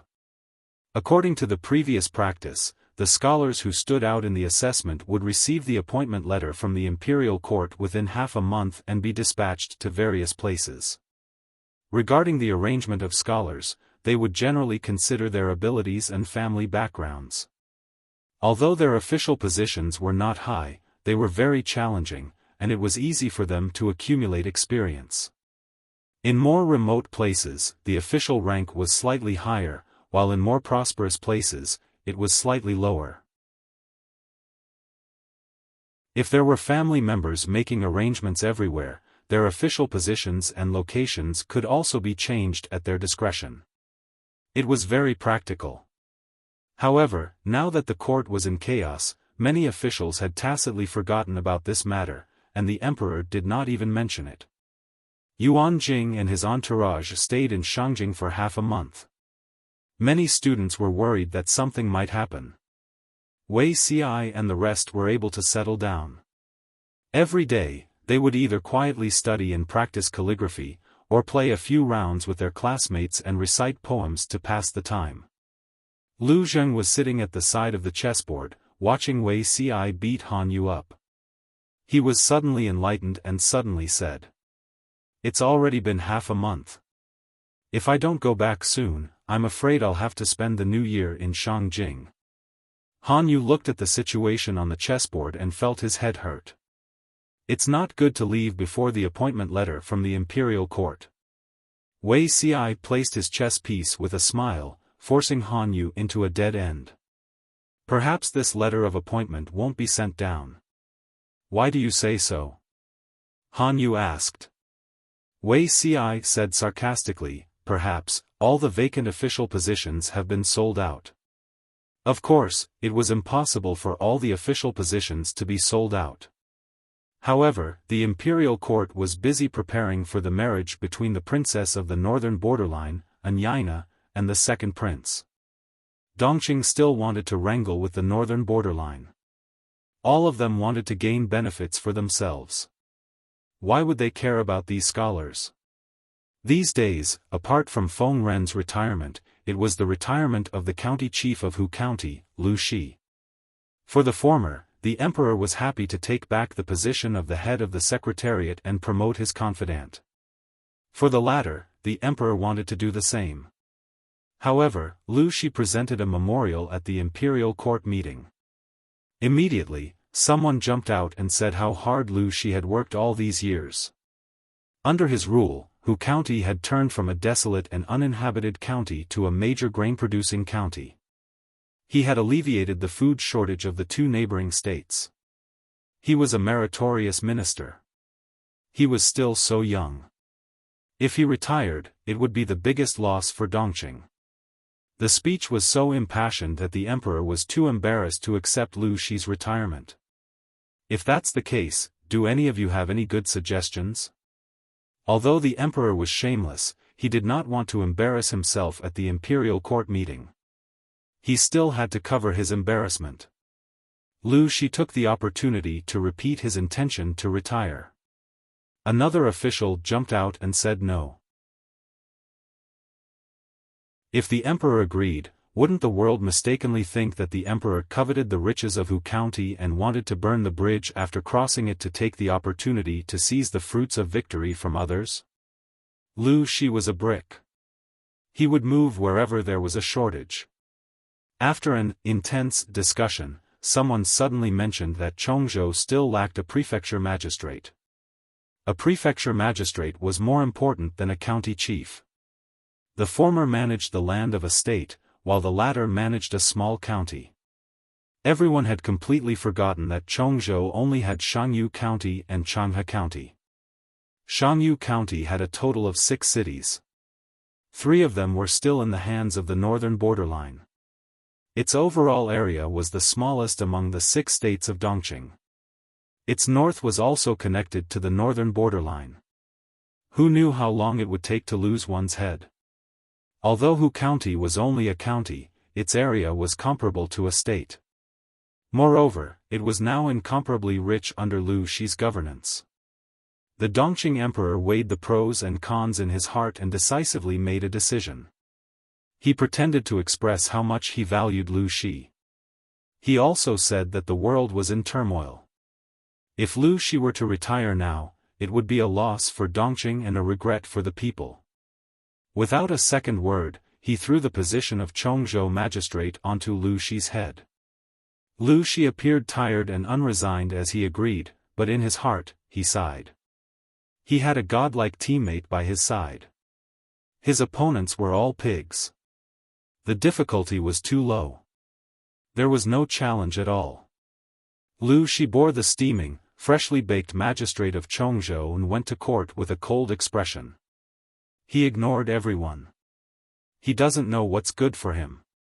He was promoted from a county chief to a prefecture magistrate, and now he's putting on a straight face. Tisk, who doesn't know that Hu County is now in high demand? One county can feed 2 states. How much food is that? From what I see, Lu Shi has no intention of retiring. He's just putting on an act, hoping to stay in Hu County. Who knew that the emperor would transfer him to Chongzhou? Chongzhou, what kind of place is that? 3 wolves are watching from the north. He can't sleep well at night. Oh. Isn't that a big loss? Cleverness can be mistaken for cleverness. Who asked him to be so stupid? I wonder who will take over as the county chief of Hu County. In any case, it can't be the 2 of us. Let's just watch the show. Everyone wants a piece of Hu County. The small discussions around him drifted into Lu Shi's ears. His face was still livid. After he boarded the carriage, he suddenly smiled faintly. Cleverness can be mistaken for cleverness? Soon, everyone would know who the real stupid person was. The carriage stopped. Lu Shi got down from the sedan chair. His confidant came forward to speak to him. Master, the person Lang Jun is looking for has been found. Lu Shi was stunned. His expression quickly changed. Found? Yes, they look 70% similar. His confidant gestured a 7. Lu Shi's chest was beating rapidly, as if it was about to jump out of his throat.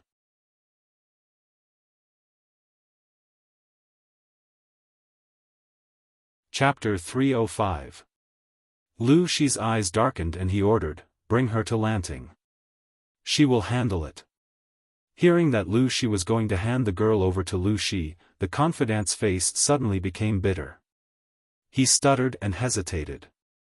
Lu Shi saw the situation and said, "Just say what you want to say. You don't have to hide half of it." "I didn't mean to hide it. It's just that I heard from the master that you want to hand the girl over to Lang Jun. I don't think it's appropriate." The confidant hesitantly moved closer to Lu Shi and finally said what was on his mind. "That girl's identity is not clean. If Lang Jun's temperament changes, I won't be able to absolve myself of the blame." Lu Shi immediately understood the meaning of the confidant's words. His expression suddenly became very interesting. He hesitated for a while and said, "Follow me." The confidant followed Lu Shi's footsteps and carefully kept a step away from him. He lowered his head and hands, not daring to look around. "Tell me in detail. What's wrong with the girl's identity?" Although Lu Shi had guessed it, he still had to confirm it. The confidant knelt down. There was no one around, so there was no need to worry about eavesdropping.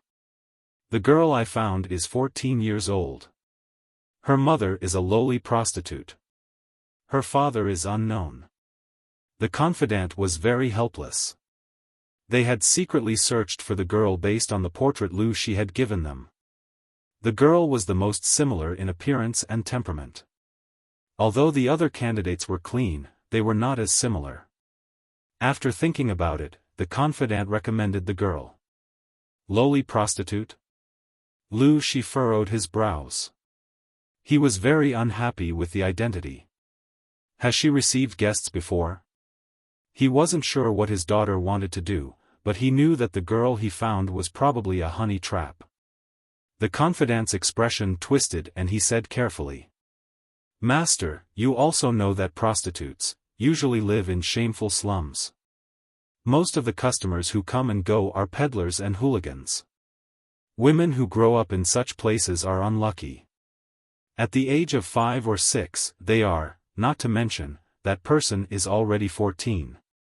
Lu Shi's face darkened when he heard the confidant. Bring the girl to Lanting and let her make a decision. Continue to investigate secretly and see if there are more similar and suitable candidates. The confidant took the order and bowed and left. Lu Shi sat where he was, immersed in the shadows of the room. After a long time, he seemed to have understood something. He held his forehead with one hand, and his expression seemed to be smiling yet not smiling, crying yet not crying. It faintly carried a trace of pleasure of being about to take revenge, which washed away his usual gentleness, and his whole body was surrounded by a cold and poisonous aura. So what if she's the daughter of a prostitute? He seemed to be listless as he murmured in a low voice.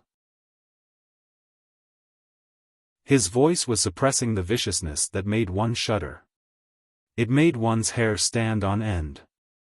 In the future, if I wear that face and use that body to turn Dongqing upside down, then that's what I call delightful.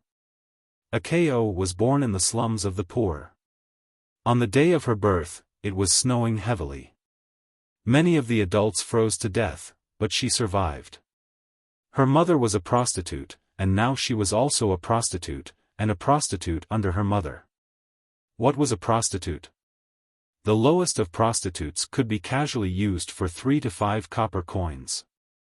Even though she was scared to death, in order to survive, she had no choice but to feign civility and serve them well.